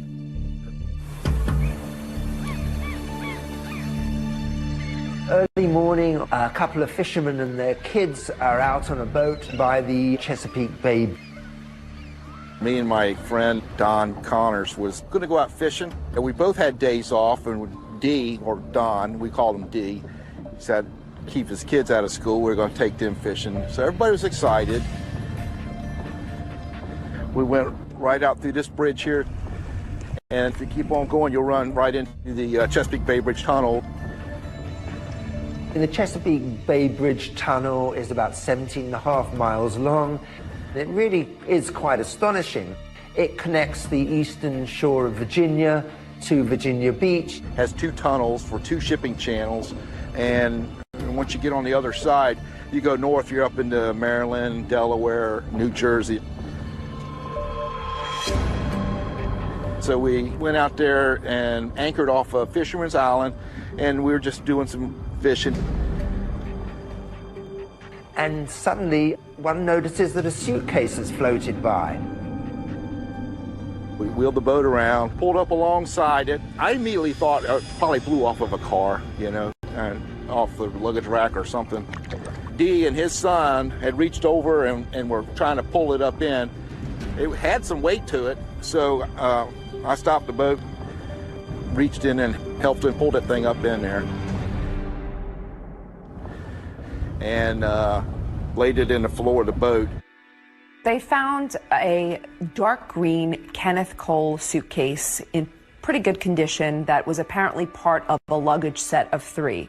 They put it on board, and the little boy with them is very, very excited. He thinks it's buried treasure, so he wants to open it. The contents were covered with a thick trash bag, like a hefty bag or something. And I said, uh-oh. I was a little bit nervous then when I saw the black bags in there. So turned to say something to D, and while I was talking to D, the young boy reached down and ripped open the plastic trash bags. There was no doubt of what it was. It was a set of human legs. There's a pair of male legs from the knee down, look very fresh, and they recoil in horror. I looked down there and said, oh my gracious. So I closed the bag back up, and I dialed 911. I was out on patrol in the Chesapeake Bay when I received a radio call. I made arrangements with him to meet me, and he transferred a suitcase over to my boat. I handed him the luggage, and he seemed surprised. He goes, what do you want me to do with that? And I said, open it up. I was pretty shocked. I'd never seen a suitcase with body parts in it before. There really wasn't any smell. They actually looked kind of fresh. The first suitcase being found was big news. It's not, a common find by any means, especially in this area. This is an alarming story. Everybody wanted to know who the man in the suitcase was. We kind of figured there had to be other suitcases with other parts in it. After the initial shock of them finding the suitcase, everyone was just waiting for what was going to wash up next.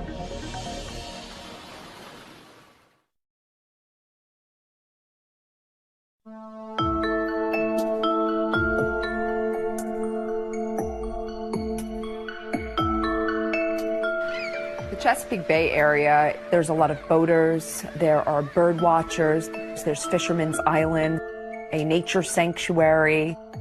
This is really kind of a tourist, a fun area. People are going there to relax or going with their families. The last thing they would expect is to find a suitcase with a human body in it. It was the start of the summer tourist season, which is huge for Virginia Beach, and getting that kind of negative publicity of bodies washing up in suitcases was something they did not need. 6 days later, the student was on Fisherman's Island in the middle of the Chesapeake Bay, which is a nature preserve. And she saw a dark green Kenneth Cole suitcase. She was curious what could be contained inside, and she actually pulled a little bit of the black trash bag out of the suitcase. There was such a strong odor of decomposition that she immediately stopped and notified the refuge workers. The police, they'd been expecting this because after the first Kenneth Cole bag with the legs, they suspected there was going to be more. It was transported to the medical examiner's office in Norfolk, and that's where we actually viewed what the contents inside. Inside this suitcase would be the torso and the head of a male. The torso is still attached with the arms and the head. The head was wrapped in what looked like a medical blanket. The face was somewhat identifiable, but it had been submerged for a while, so extremely bloated. The medical examiner is able to determine that the victim's been shot multiple times. There are a couple of gunshot wounds in the torso area and one through the head. There were 2 bullets that were recovered from the body, wad cutter bullets. And wad cutter bullets are not typically used by the average person, but they are used for target practice. And it became a very big local story. A student discovered a suitcase near Fisherman Island. Inside, a human head. It's getting a lot of coverage. It's the second suitcase in a week found near the Chesapeake Bay Bridge Tunnel, and the second one containing body parts. And everybody was waiting for the rest of the body to turn up. Well, the third suitcase was found on May 16, 2004 in the water by a fisherman. He saw the suitcase floating in the water. This third suitcase that had been in the water the longest did have some growth on it from floating in the water for so long. This suitcase contained the pelvis, so from the waist down to above the knees. Authorities realize they have to figure out who it is. Anytime you find an unknown body, the first thing you're going to do is look into missing person cases to see if the profile matches anyone who's currently missing. Because of the naval bases in the area, they're checking military records. They're checking everything they can possibly think of to figure out who this person is. One of the policemen working on it came up with the idea of getting a sketch artist in. I immediately took photographs to our sketch artist, and she was able to do a sketch for us, and we eventually released it to the media. We're hoping maybe this will give us an edge and maybe identify him sooner. Right now, he's just John Doe. May the 21st, Sue sees the picture on TV of a sketch that they had done to find out who this person was. Sue had been getting out of the shower one morning. The television was on, and as she was getting out, toweling off, she looks at the TV. This is a sketch of the body that washed ashore near the Chesapeake Bay Bridge Tunnel this month. He belongs to somebody. I mean, he's got loved ones. She thinks, oh my God, that looks like Bill. Sue was pretty sure that it was Bill McGuire. This is John and Sue Rice, Bill McGuire's good friends. Bill and John had been friends since their early Navy days. Bill was friends with Sue as well. Melanie knew Sue. The couples had vacationed together. Sue immediately calls her husband to take a look, and he's not so sure it's Bill. But Sue's convinced it is, in fact, and says, please call Crime Stoppers. He was very good friends with Mr. McGuire. He told me that Mr. McGuire lived in Woodbridge, New Jersey. He was married to Melanie McGuire, and they had 2 small children. He wanted to know more about the dynamics of Bill, why I thought it could be Bill. And the only way that I thought it could be Bill is that, yeah, he's missing too. John Rice had spoke to Cindy Lagash, who is William McGuire's sister. I got a call from Cindy. She said, John, is Billy there? And I said, no, he's not. What's going on? And she said, well, Bill and Melanie got in an argument and he left and he hadn't been heard from. He said he was leaving and he wasn't coming back. My husband was full of bluster when it came to stuff like that. He would say things like that all the time. I didn't actually believe it was the last time I was ever going to see my husband. William McGuire had, in fact, vanished. Mr. Rice and his wife, Mrs. Rice, eventually agreed to come down to the police department in Virginia Beach and view some photos. Bill had a little red mark right here, and that's what I kept zoning in on when I saw the picture. That's exactly what I zoned in on. I mean, I've known Bill for 22 years. I kept seeing that, and I was pretty certain that it was Bill. Once we had a name and approximate age, we ran him through our computer system.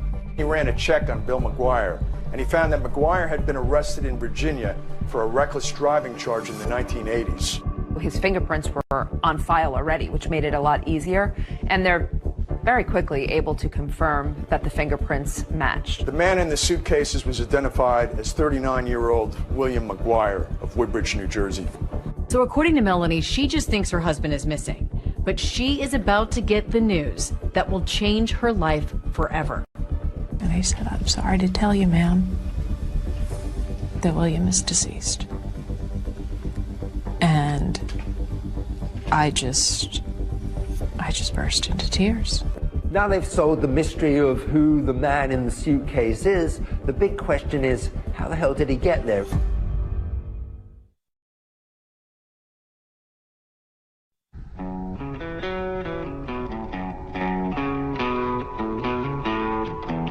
The Melanie McGuire story is centered around New Jersey.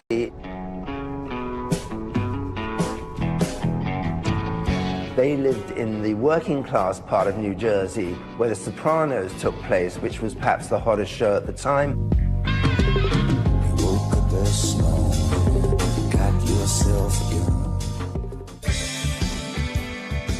Melanie is a Jersey girl, born and raised there. Her parents are Linda and Michael Caporero. She's a great, great daughter, mother, friend, full of life, fun-loving, a good girl, never in trouble, never in trouble. Always trying to help people. She's working in the restaurants in Jersey. She's a waitress, and she met Bill McGuire. He was also a server. Bill was known as the rude waiter because he would speed people up in a jocular way, but they loved it, and they would ask for the rude waiter. What was he like? Funny, clever. He had a big heart when he wanted to. He wanted all the right things. He was very, very loyal. He was a tremendous friend. When I first met Bill, I didn't know what to make of him because he was really a practical joker and whatnot, and I thought, well, this guy could probably get on somebody's nerves with all this. But he was so funny, he just kind of overcame whatever resistance you might have to him. Melanie was a fertility nurse when I met her. Just so caring, so nurturing. She was working with women who were going through really tough times, trying to get pregnant. She was very compassionate, and her patients really loved her. What made you a good nurse? Type A personality.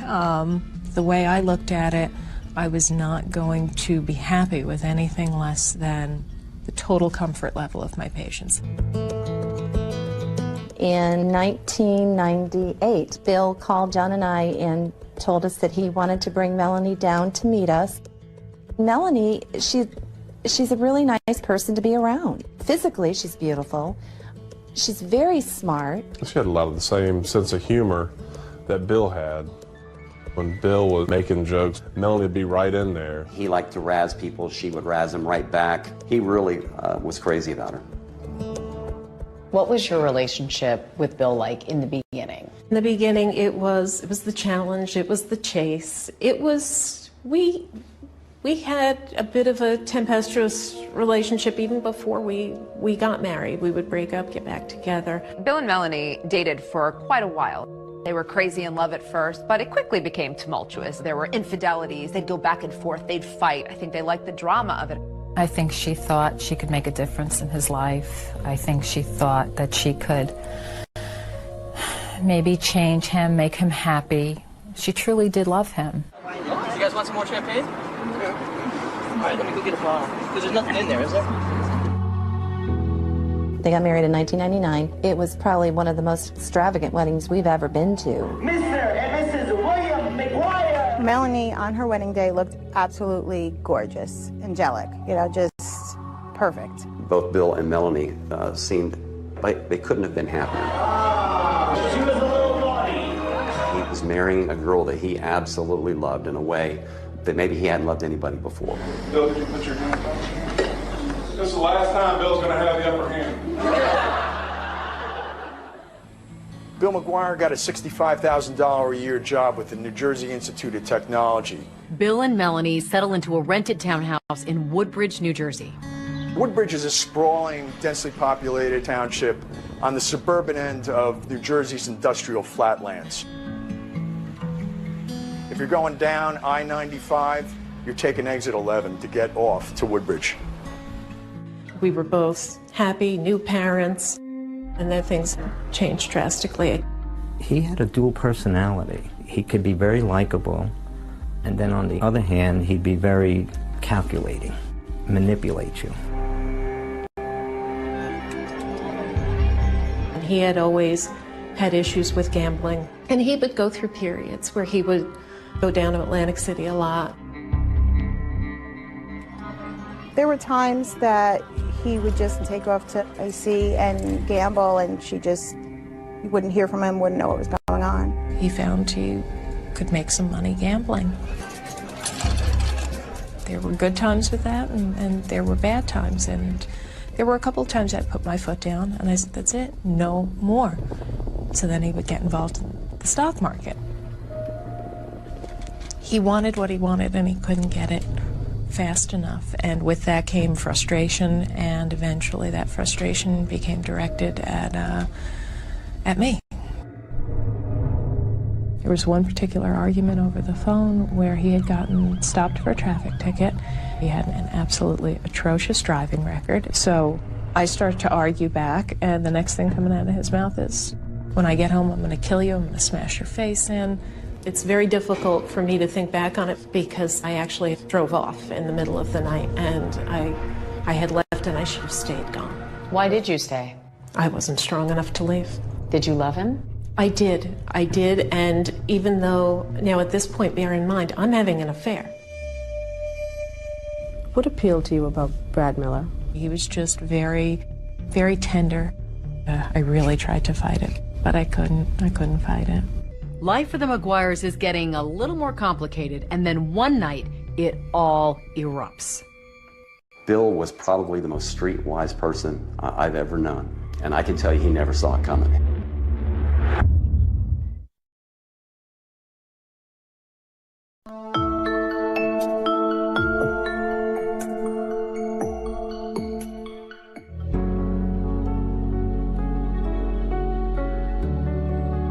Melanie is loving, caring, funny, considerate. We just clicked right away, to the point that I asked her to be in my wedding when I got married. Love is always patient and kind. It is never jealous. Love is never boastful or conceited, and is not resentful. Love takes no pleasure in other people's sins, but delights in the truth. In June 2001, the McGuires were already married for a few years.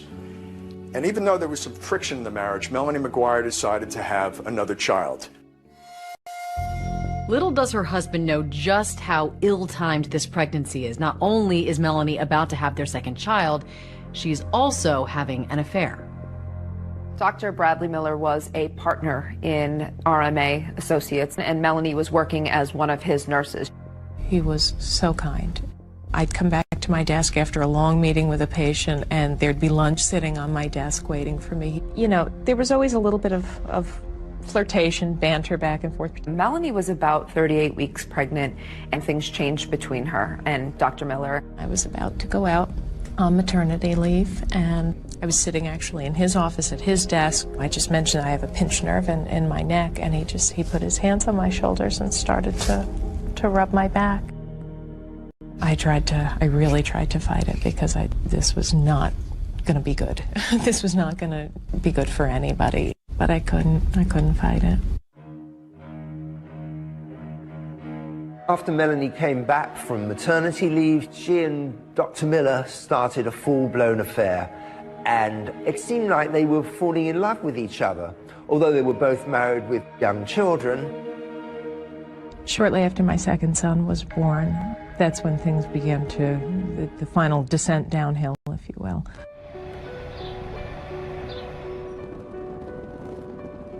Melanie and Bill moved to the Woodbridge apartment. This is a townhome. They don't own it, they're renting it. He was constantly looking at homes. He wanted to end up buying a house before he turned 40. He did want to move down here to Virginia Beach. We took pictures of houses in our neighborhood, but Melanie just would not hear of it.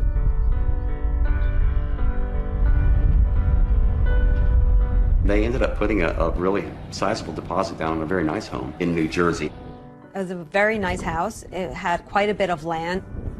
It was a $500,000 home.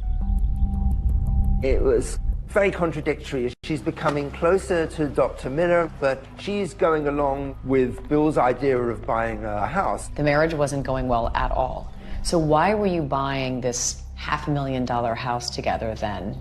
The idea for me was we had a chunk of money, cash, that we were putting down on this house. In the past, we'd come to points where we had been in similar situations, and ultimately something would happen and he would go and gamble the money away. I figured this at least was an investment. On April 28th, they're due to close on the house at 2 o'clock in the afternoon, and she's in constant touch with Dr. Miller, who's pleading with her not to buy the house. He wants to be with Melanie, and he sees a future life with her. And Melanie told him that, not to worry about it, it's going to be okay, I'll take care of it. After they close on the house, they go back to their rented townhouse. Bill is so excited. He calls John Rice. John said that Bill had never been happier. The last person Melanie speaks to that night is Dr. Miller. She tells him, look, we've closed on the house. Bill's had some red wine. He's asleep on the couch, but when he wakes up, we're going to sort this out, and I'm going to tell him I want a divorce. Melanie described the events that would happen later on as a big fight. You and Bill had a horrible fight, yes? Correct. We fell asleep on the couch, woke up early morning hours, and it was never a bad time for an argument. We're talking probably 3, 4 o'clock in the morning. And it starts on the house. I settled for that house. The hell are you talking about? You settled for that house. It's a $500,000 house. That's not what I wanted. Melanie says that Bill turned around and said, what I really wanted was a house in Virginia for cheaper, but you refused to let us do that, and so I have to settle. And she says this turns into a very heated argument. From there, things became more physical. How physical? In what way? He shoved a dryer sheet in my mouth. He had a thing about dryer sheets. The story that Melanie tells about a fight that seems to escalate over a dryer sheet is the same story she told us back when we first spoke with her. We're still arguing, and there's the laundry basket, and there's a dryer sheet just hanging out of one of the baby's sleeves. He hated them. He thought it was lazy that I wouldn't stand there and put in the liquid fabric softener, and yeah. And it went out of control. This was the type of mother I was, that I would leave this sheet in there for my baby to possibly choke on. Before I know it, I'm up against the wall, and the dryer sheet is being shoved into my throat. And then he just smacked me. In the face? Yeah, open hand, because he probably would have broken my cheek if it had been a closed fist. And I looked down, and there's my 2-year-old. I grabbed the baby and went to the bathroom right behind me and shut the door. I just wanted away from him at that point. He said he was leaving and he wasn't coming back, and I could tell my children why they didn't have a father. Did he say this to you through the bathroom door? Yeah, through the bathroom door the entire time. I imagine he was packing things and leaving. He was up and down the stairs a lot, but every trip back and forth berating me. What's the last thing you remember saying to him? Stop. Stop. Melanie said he'd driven off and she presumed he was in Atlantic City. He would have been back. He would have been back. I knew it. But this isn't just a few days that Bill McGuire is gone. We're talking weeks. What bothered me was that Melanie never reached out and said, hey, Bill's missing. She never reported her husband missing, and it's almost 30 days. The fact that we never heard anything from her was deeply suspicious to me. Love is always ready to excuse, to trust, to hope, and to endure whatever comes. Love does not come to an end. This is the word of the Lord.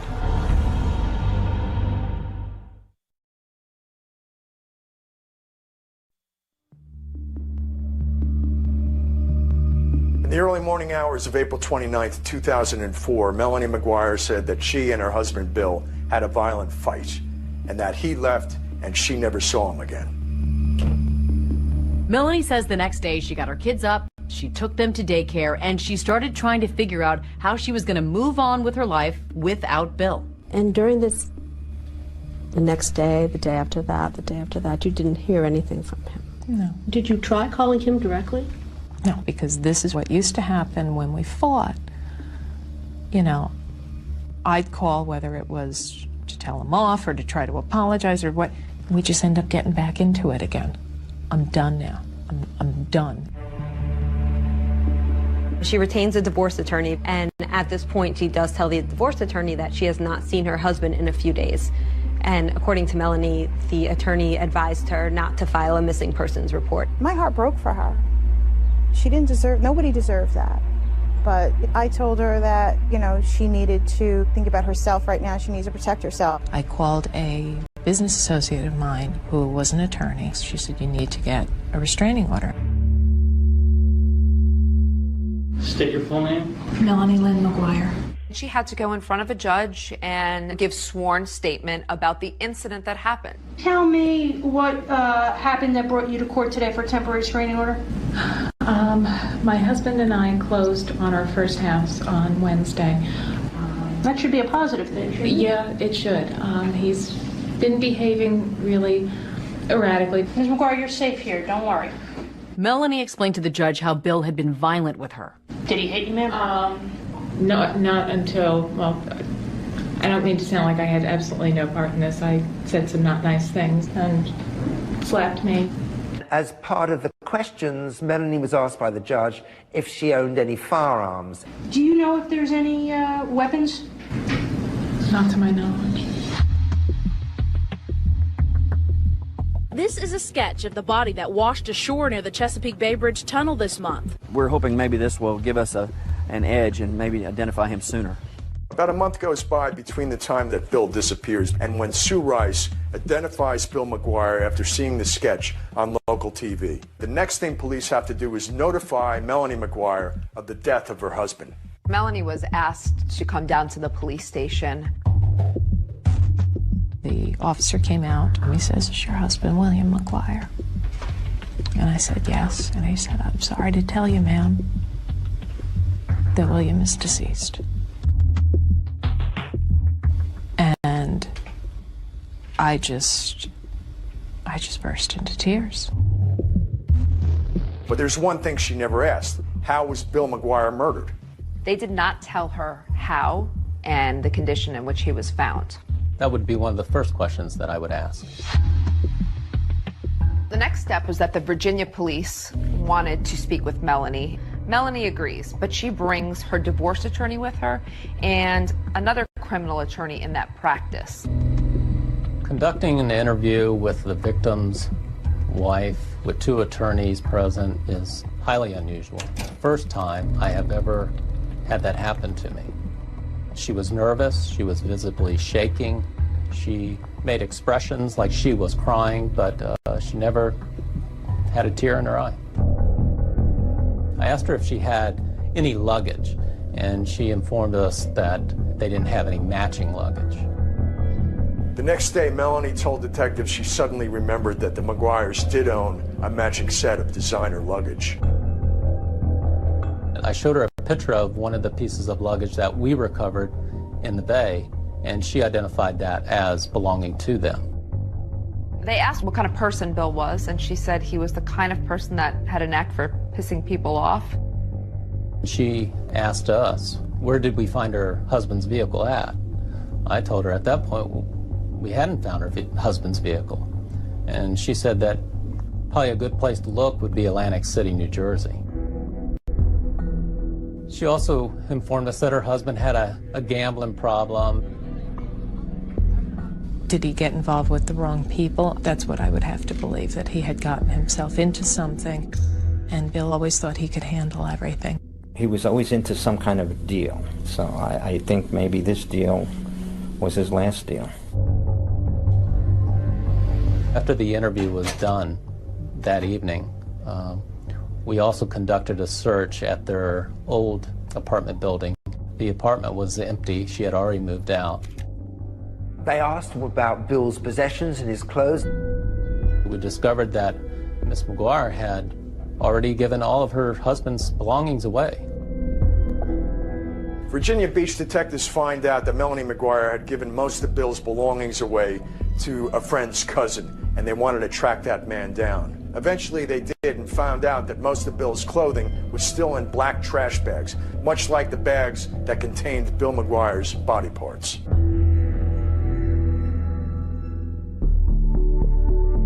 The garbage bag, by sight, looked identical. Things are starting to make sense with the detectives. There's black trash bags, and there was also the hospital blanket that the head was wrapped into. And they're thinking, well, Melanie McGuire is a nurse. That's kind of an odd coincidence. At Melanie's suggestion, detectives start to search Atlantic City for Bill's car. And lo and behold, that's exactly where they find it. Their Atlantic City forensic unit processed Mr. McGuire's vehicle. They took photos, they fingerprinted, they vacuum cleaned the floorboards. The body was released to Melanie on a Tuesday. Immediately she had him cremated. And the funeral lasted all of 10-15 minutes at the most. She called the following evening after the funeral, and at that point I just kind of blasted her. I just told her, I said, Melanie, Bill deserves so much more. And Mel just said, well, I'm a single mom now, and now I've just got to get on with my life. I said, well, no, the next thing is we've got to figure out who did this to him. And after I got off the phone, I remember hanging it up, and I said, John, she did it. She did it. Everything pointed to Melanie McGuire. Through wiretapping her phones, the police discovered the relationship that she was having with Dr. Miller. It's a eureka moment because it provides motive. I've told them everything that I know. But they're, they just don't. They want you to break.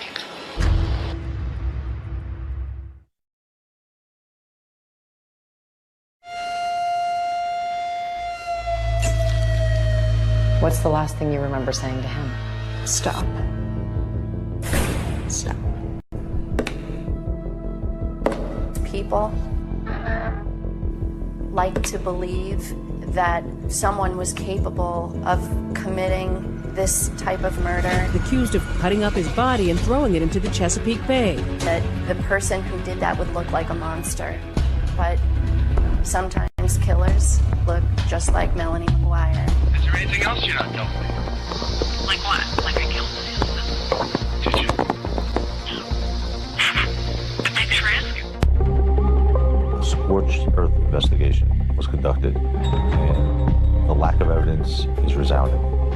The evidence in this case points to a well-organized, meticulously planned execution of a murder. Computer searches that said how to murder someone, how to poison someone, basically multiple searches about how you kill someone. I don't get to be an evil genius and an idiot at the same time. I believe that Melanie was wrongfully convicted.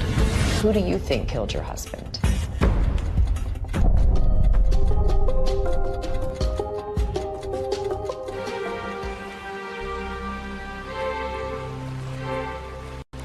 Melanie McGuire, once a married mother to 2 little boys and a fertility nurse, is today a 47-year-old inmate at the Edna Mann Correctional Facility in Clinton, New Jersey. In here, guilt and innocence is irrelevant in day-to-day life. I have 6 numbers and a letter after my name, the same as the woman on one side of me and the same as the woman on the other side of me.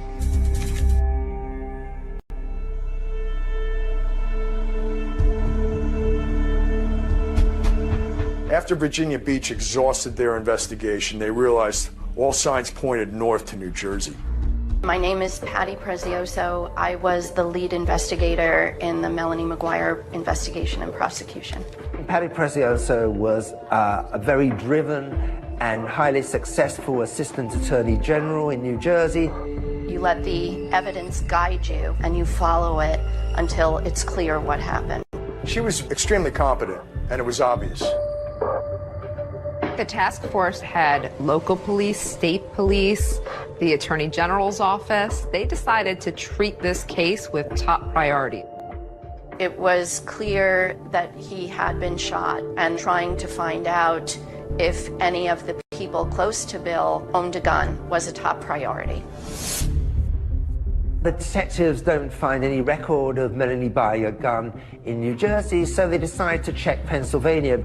They knew that Pennsylvania was close, and a lot of people will go to Pennsylvania for firearms because the gun laws are more lax. There's less of a waiting period, and so you can go in and essentially walk out the same day with a firearm. It turned out that when the record check was done with Pennsylvania, a record came back that Melanie McGuire had purchased a gun. I remember plain as day when she came in, because not many women come into the shop. She filled the forms out, and then when she wrote down her occupation, that she was a nurse, that stuck in my mind, because I guess that was the first time I ever sold a gun, to a nurse. Melanie bought a Taurus 38 Special, and she bought wad cutter bullets. And that gun was purchased just 2 days before Melanie McGuire said her husband went missing. And remember, early on, Virginia detectives talked to Melanie, and she never mentioned anything to them about buying a gun. I had informed my attorneys of the purchase of the gun, and they said, well, if they ask, don't lie, but don't offer any information. And they never asked about a gun. Melanie bought the gun because Bill wanted her to buy the gun. She could get it, he wanted it. What he wanted, he got. Because Bill McGuire had a felony conviction stemming from his horrendous driving record, he was barred from purchasing firearms. You say your husband asked you to purchase the gun, but you purchased a gun just 2 days before your husband went missing. Of course, it's a coincidence. However, he was on me for a while about that, about trying to get that. And if something was happening, if he was in some sort of trouble, that may very well have been the reason why he was so intent on getting it. Once the police really honed in on Melanie, they began wiretapping her phones.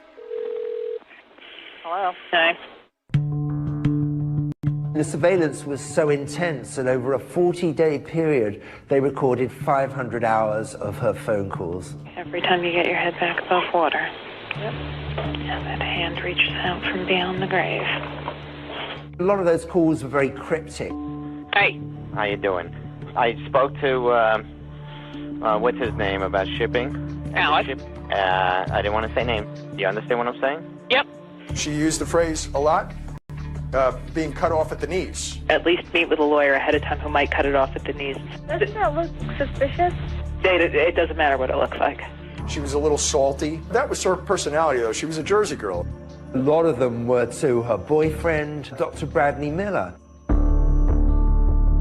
It was very clear right from the beginning that the relationship with Dr. Miller was different. There was a change in her voice. It was a softer tone. It's a eureka moment when they realize that she's having an affair because it provides motive. Dr. Miller also becomes a suspect. So one night when Dr. Miller was leaving work, he was going to his car. The detectives came out to confront him. Dr. Miller was adamant that he had nothing to do with any crime and he didn't know anything about this. And so I think the police said, well, prove it. You know, if you're willing to wear a wire, we'll believe you. It is now 2:30 p.m., May 31st, 2005. Brad Miller making an outgoing call to Melanie McGuire. Hello? What's up? I've told them everything that I know. But they're, they just don't. They want you to break. I mean, if you want us to stick together, I gotta know everything now. Before this goes any further. What do you mean you have to know everything now? I mean, there's no other secrets between us, right? That I can think of. You swear you had nothing to do with us? Yes. And your children's lives. Because I'm standing by you. Yes. In those intercepted phone calls, another friend she was speaking to was Jim Finn. Melanie met Jim Finn in nursing school, and Jim admittedly had a crush on Melanie. But once she left nursing school, she never talked to him again. That was it until February 2004, and she suddenly got in touch with him again. When she needed something, he was someone that, she could manipulate. And she knew he was a lover of guns. The police also approach Jim Finn because they find that before Bill disappeared, she's been talking to him about the firearms. She said to him, hey, I need to talk to you. There's some weird stuff going on here, and Bill is acting weird. Jim, who really still holds the torch for Melanie, and Melanie knows that, says, well, maybe you should get a gun to defend yourself. Investigators pick up Jim Finn, who also allows them to record his conversations with Melanie. And once they hear what's on those calls, they're satisfied Finn knew nothing about the murder. The reason I didn't you about buying a gun is because my husband wanted one.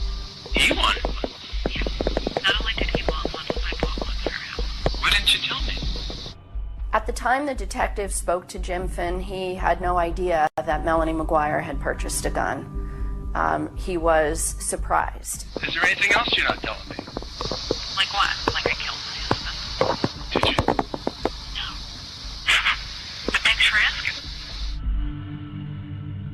Melanie never wavers on whether or not she was involved. It is always a hard no.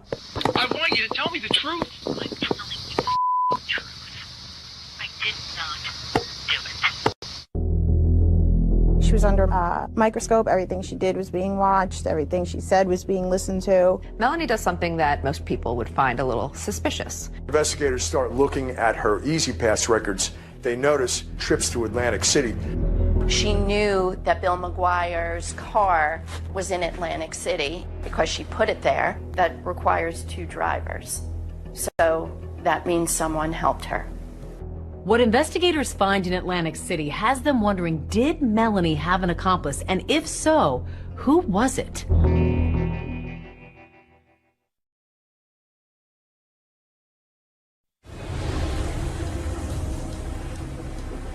The next set of clues in the mystery of who killed Bill McGuire leads investigators to a 170-mile stretch of toll road, the Garden State Parkway.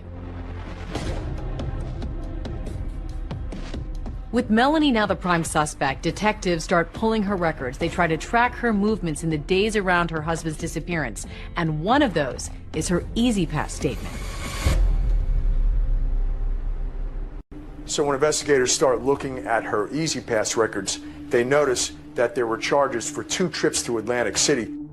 On April 30th, 2004, just 2 days after the fight Melanie said that she and Bill had, Melanie does something that is very odd and most people would find a little suspicious. I'm starting to become more actively angry at him. And I'm thinking, that son of a bitch, I know where he is. According to Melanie, she decides that he's probably in Atlantic City gambling, so she's going to drive down there and she's going to look for his car. Absolutely not rational, but get in the car and go down there. And I'm driving down, and I take the first pass on this highway, and I see a dark sedan. There's no way. There's no way. And lo and behold, there it is. Once Melanie spots Bill's car from the highway, she decides she's going to move his car. Melanie says in the past, when they're angry at each other, it's a way of messing with each other, I guess you could say. Pull off onto a little side street, and I parked my car, and it was like Mission Impossible. Scooted up to the car, got in, started it, and drove away. And where'd you put it? What I believe to be the Flamingo Hotel. What Melanie said was, I was going to move his car to the seediest part of town, the most annoying for him to find.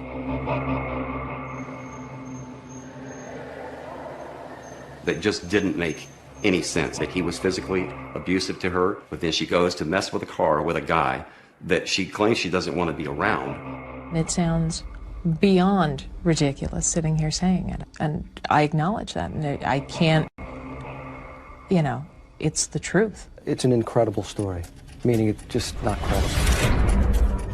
We believe she was planting his car in Atlantic City. She was trying to create an illusion that Bill McGuire was still alive. That requires 2 drivers. So certainly that means someone helped her. Someone had her Pathfinder, and she was driving Bill McGuire's car. They put the car at the Flamingo Hotel, and then she went home with the person driving her car. And investigators thought they'd struck pay dirt when they discovered that hotel's parking lot had surveillance cameras. In truth, of course, the footage did not capture who the driver was.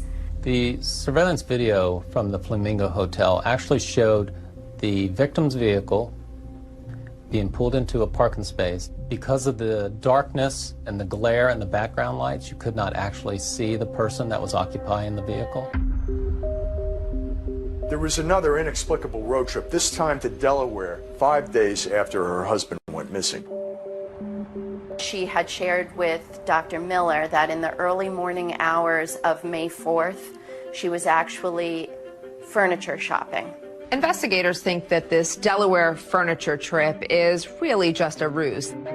That same road would have taken her to the Chesapeake Bay Bridge Tunnel. Normally, someone would take the New Jersey Turnpike to go over the Delaware Memorial Bridge, picking up Route 13, which runs south to the Chesapeake Bay Bridge and Tunnel. Patty Precioso says that Melanie actually left the night before from New Jersey, drove Bill's remains to Virginia. We believe that that was when she took the suitcases with Bill's remains and got rid of them in the Chesapeake Bay.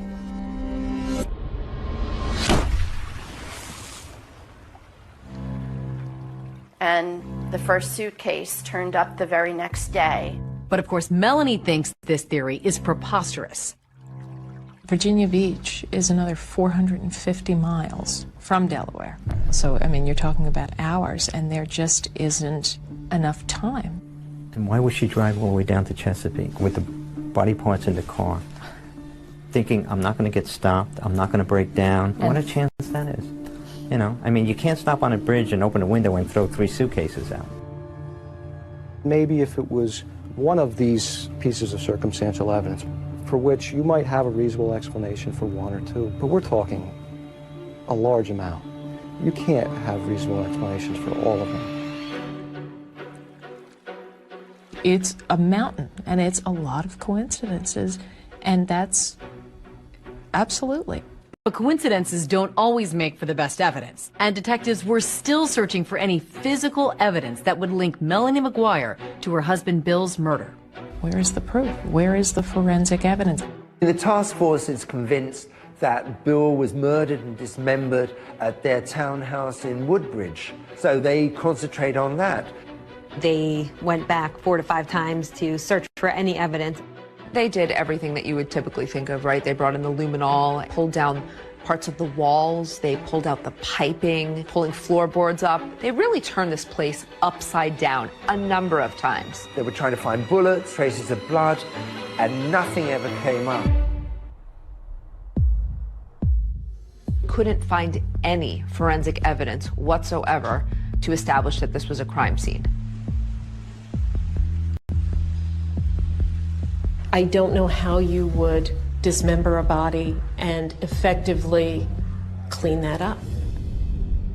Despite that glaring lack of physical evidence, investigators still believe the circumstantial evidence is enough, and they arrest Melanie McGuire.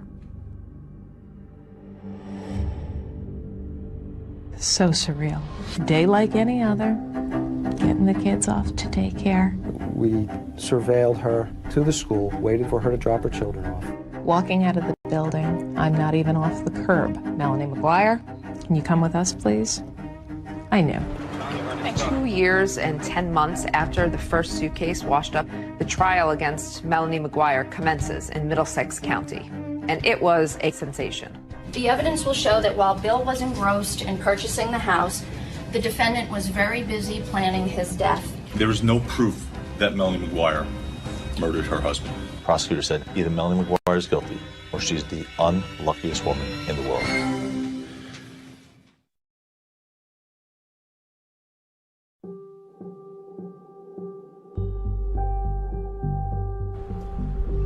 On Monday, March 5th, 2007, 2 years and 10 months after the first suitcase had washed up in the Chesapeake Bay, Melanie McGuire went on trial for her husband's first-degree murder. This was a case that had garnered a lot of media attention in New Jersey. It had all the elements that it was going to be a salacious trial.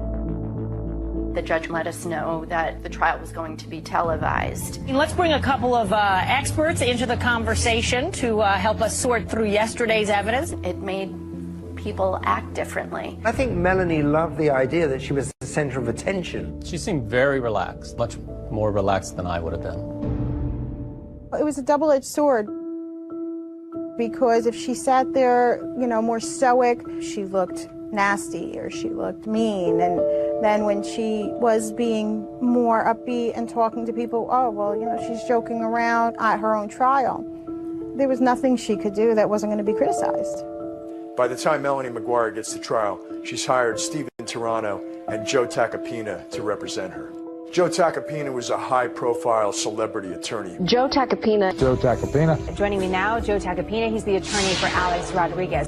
He feels just as comfortable in front of a TV camera as in front of a jury. A scorched earth investigation was conducted, and the lack of evidence is resounding. The evidence in this case points to a well-organized, meticulously planned execution of a murder. Is that a fair description of you? Were you somebody, if you were going to do something, you were going to do it all the way? Correct.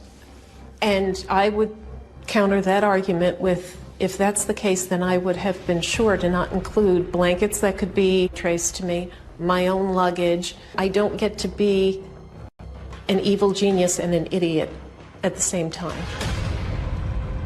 They're not going to be able to tell you where William McGuire was killed, how he was killed, when he was killed.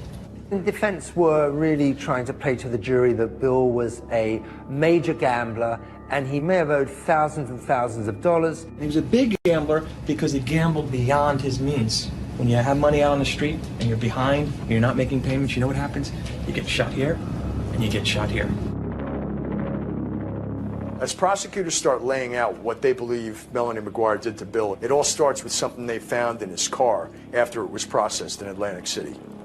When investigators first recovered Bill's car, they found a bottle of chloral hydrate, a red liquid, and also a syringe in it. State's Exhibit 983. Do you recognize that? Yes, that's the vial we dispensed the liquid in. Chloral hydrate is, have you ever heard the term slip somebody a Mickey?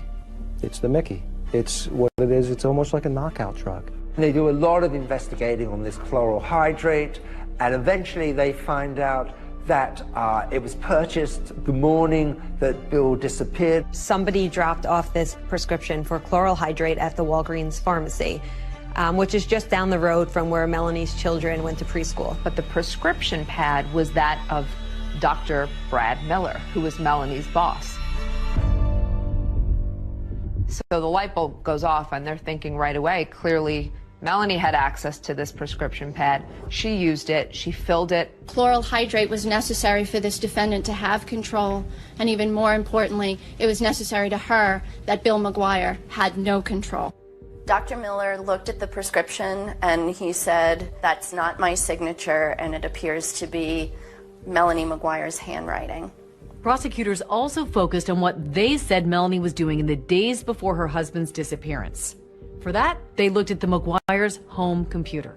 We had it forensically examined, and it really was just astounding seeing what the internet searches were for. Can you describe the searches that you recovered? How to purchase guns illegally, how to commit murder, and undetectable poisons was searched. It didn't look good. It looked like someone was searching how to, sedate someone or how to kill them. I'm a nurse. I was a nurse. And I don't need to look up things like that. If I wanted to look for something like that, I have a PDR, Physician's Desk Reference. I have a book that I can look in that doesn't leave an internet history. But both Melanie and Bill used this computer. So it's really hard to figure out who was searching these things. Now, you have absolutely no idea of knowing who actually conducted the searches that you talked about, correct? No, I don't. One of the things we can say for certain is that your husband didn't commit suicide. He didn't shoot himself. He wasn't able to carve his own body up. And yet there's a suggestion from the defense that some of the online searches were things that he was in fact doing, not that you were doing. It wasn't me.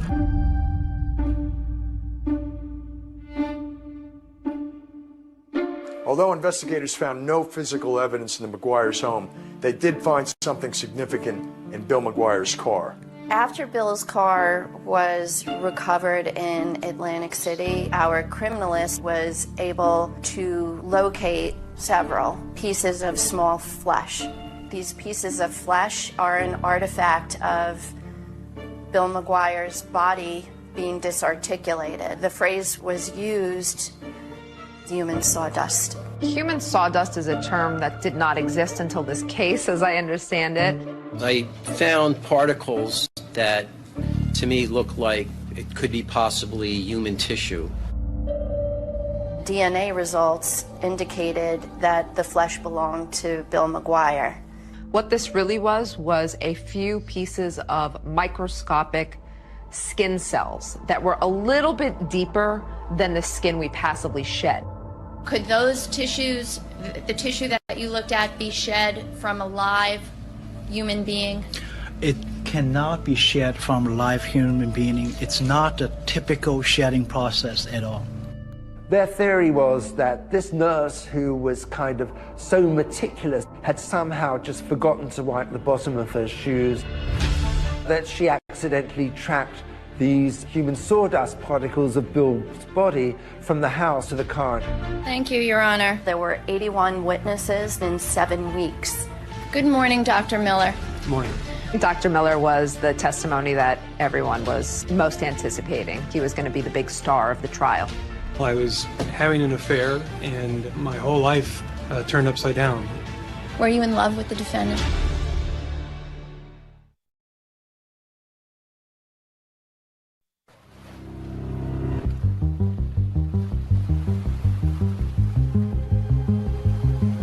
Do you want to call your next witness, please? Yes, Your Honor. The state calls Dr. Bradley Miller.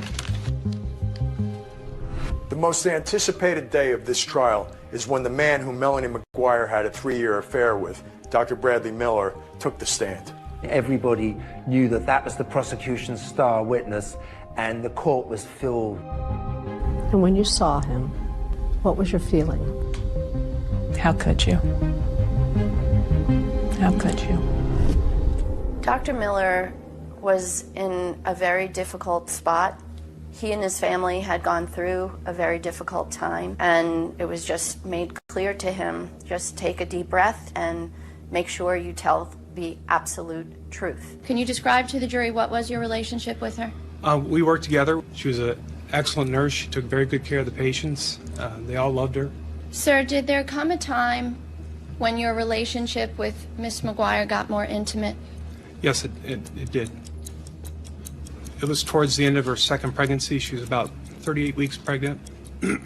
And before she went on maternity leave, we had oral sex in the office.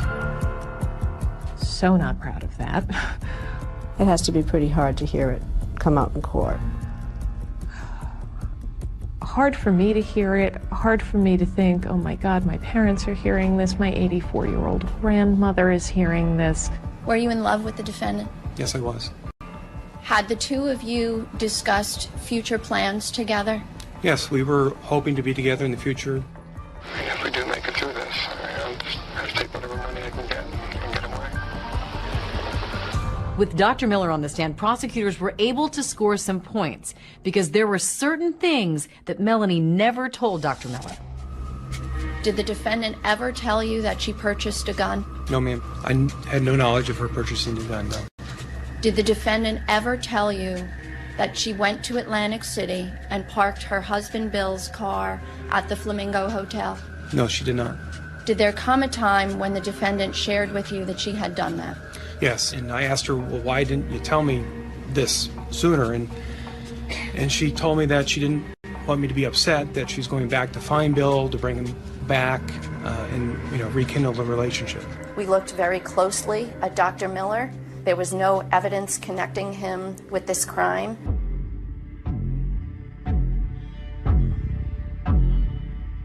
This is in reference to consensual recordings between Brad Miller and Melanie McGuire. You agreed to consensually record a conversation with the defendant? Yes, I did. Prosecutors really wanted the jury to hear those intercepted calls so they could get a sense that maybe her desire to be with him was the motive for the murder. During the calls, Dr. Miller spoke about their future together, probably prompted by detectives. After a divorce, and she gets half the money, I mean, still be something to live on. The understanding between us had always been that the children came first. And he starts talking about divorce and a future and moving forward, and I even say on the tape, why are you talking like this all of a sudden? I'm confused because you've been the one to stress to me that we have to wait and see how everything plays out. The defense was also able to score some points with those recordings, which called into question Dr. Miller's character. At the time of those secret recordings, he was still having an intimate relationship with her. After you tape recorded her, sir, you then had additional intimate relations, correct? Yes, sir. Did you tell her that, by the way, that you had tape recorded her? No, I did not. I think that was damaging to his character and was a very big turnoff to the jury.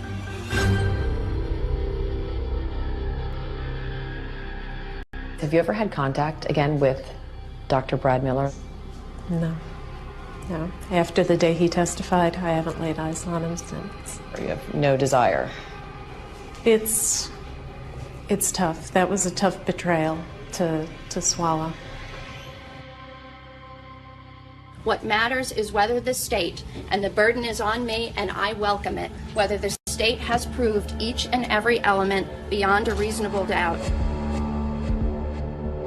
When you combine the computer searches, the prescription for chloral hydrate on prescription pads that the defendant used, and then you have the victim found inside their matching luggage, the bullets consistent with the gun that she purchased. It was a mountain of evidence. There's no question in my mind that she did it. I also don't believe that she acted alone. Now, who helped her? Paddy Precioso told the jury that there was a very, very good chance that Melanie had an accomplice. Although he was never charged, investigators took a hard look at Melanie's stepfather, Michael Caporero. The prosecutor needed somebody, so they focused in on me. Anything they wanted, we gave them. We gave them DNA, we gave them hair samples. I had nothing to do with anything involving that crime. You don't need the precise when. You don't need the precise where.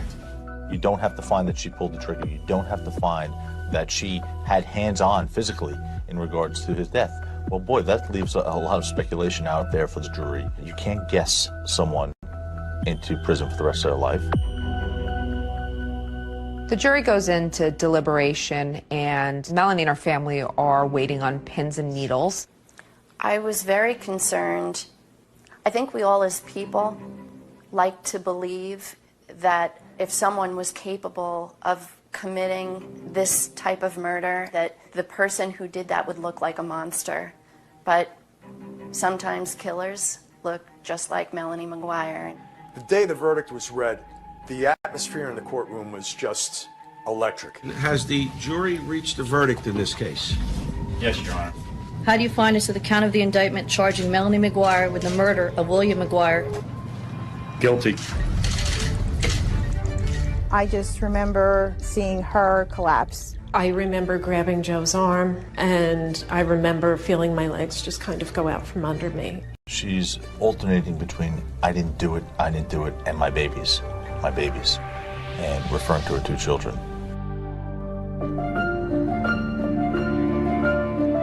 The court finds that the maximum sentence should be imposed.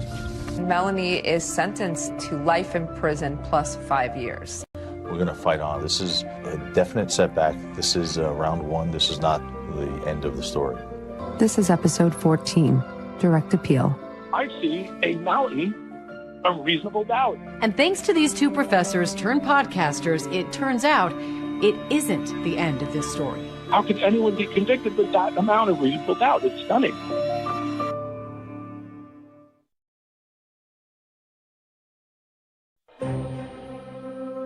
After sentencing, Melanie McGuire was taken to the Edna Mann Correctional Facility in Clinton, New Jersey. Her new home would be a 6-by-9-foot cell. It's just beginning for us now. We'll never give up. We will never, ever give up for her until the truth comes out. On Direct Appeal, we examine the murder conviction of Melanie McGuire. This is a prepaid call from Melanie McGuire, an inmate at Edna Mann Correctional Facility.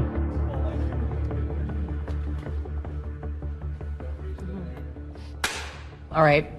Obviously, Melanie's been convicted. She's exhausted all of her appeals at this point. So how did the idea for this podcast come about? Melanie McGuire was looking to speak with someone about her story because she had done really poorly in the court system, and I think she was frustrated. And after visiting with her the first time, I was like, this is a story. This is important. I expected the worst, and what I got was just one step shy. They give the verdict parole eligible at the tender age of 101. It was very difficult. It was reliving it. This was the first time somebody was basically saying, we hear you. What'd you say? Let's get to the juicy part. I want to know, do you think she is innocent or guilty? In the end, I believe that Melanie McGuire was wrongfully convicted. So you believe an innocent woman is behind bars right now? Absolutely. I believe this is a case of a wrongful conviction. So let's talk about some of the questions you raise in your podcast, and let's begin with the gun.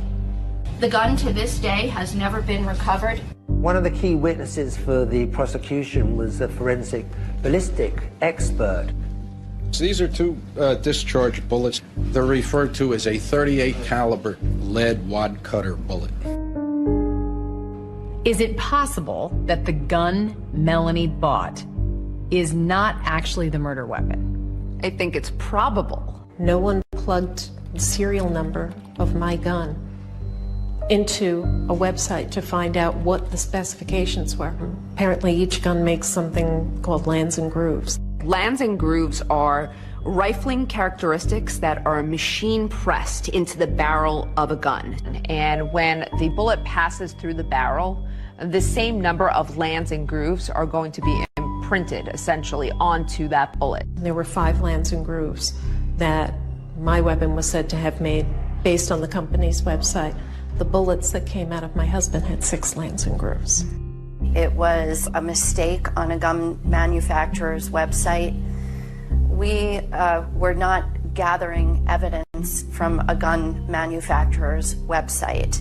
The evidence that was at trial was from ballistic experts. But the website was updated. It was. After this trial to incorporate the possibility Of that 5 it or could 6. have 5 or 6. I thought that was questionable. I think it's very questionable that for years historically it says one thing and then it's updated right after. Let's talk about the garbage bags. The prosecution had an expert that said that the garbage bag in which Bill's body was found in was consistent with the garbage bags that came from Melanie's apartment. You can see these lines here. There's a straight line here, this sort of smooth line. There's also 2 other lines close together in basically the exact same position. This indicates that these 2 bags were made at the same facility on the same line within a very close proximity of time. He ran tests, but he didn't do all the tests that you actually need to definitively say whether these bags matched. Even his own data shows that they probably weren't the same bags. Well, there are always other tests that can be done in any analysis. Based on the testing we had conducted and the results that I observed, I felt competent at that time to conclude that the bags were produced during the same run. They put on a really good show. And I think when you have props, 2 garbage bags, oh wow, those do look alike. And so what the jurors are listening to sounds like fact, when in reality, it's just someone's expert opinion.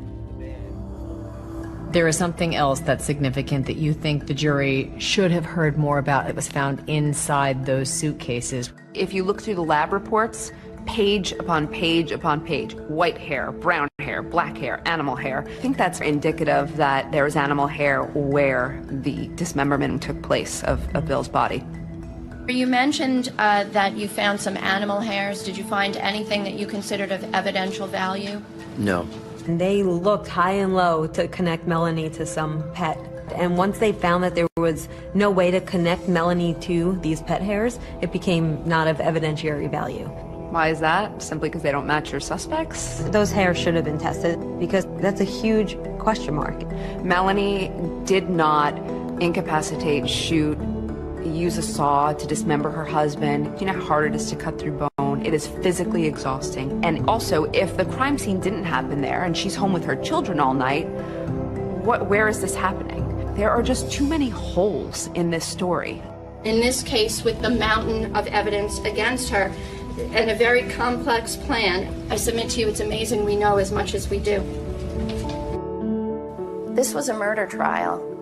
It wasn't a contest to see who could outsmart the investigators, and if someone is smart enough to successfully hide a crime scene, that they win. Did you find any evidence that exonerates Melanie, that proves her innocence? I wish we did. I had hoped we would. I still think that we might get a tip in that direction. What do you say to the people at home who watch this and say, how dare she talk from prison and bring this all back up again? Enough pain has already befallen her husband's family, her own sons. There's a murderer walking around. Even if we discount what's happened to me, the killer is out there. And it's not me. She had about as good a counsel as money could buy. She certainly had a fair and impartial jury. The fact of the matter is sometimes the evidence is such that your attorneys, no matter what you can pay them, they simply cannot overcome what you've done. So she can say whatever she wants. She's a liar and she's a killer. Today your boys are young men? They are. Is there anything you'd want to say to them?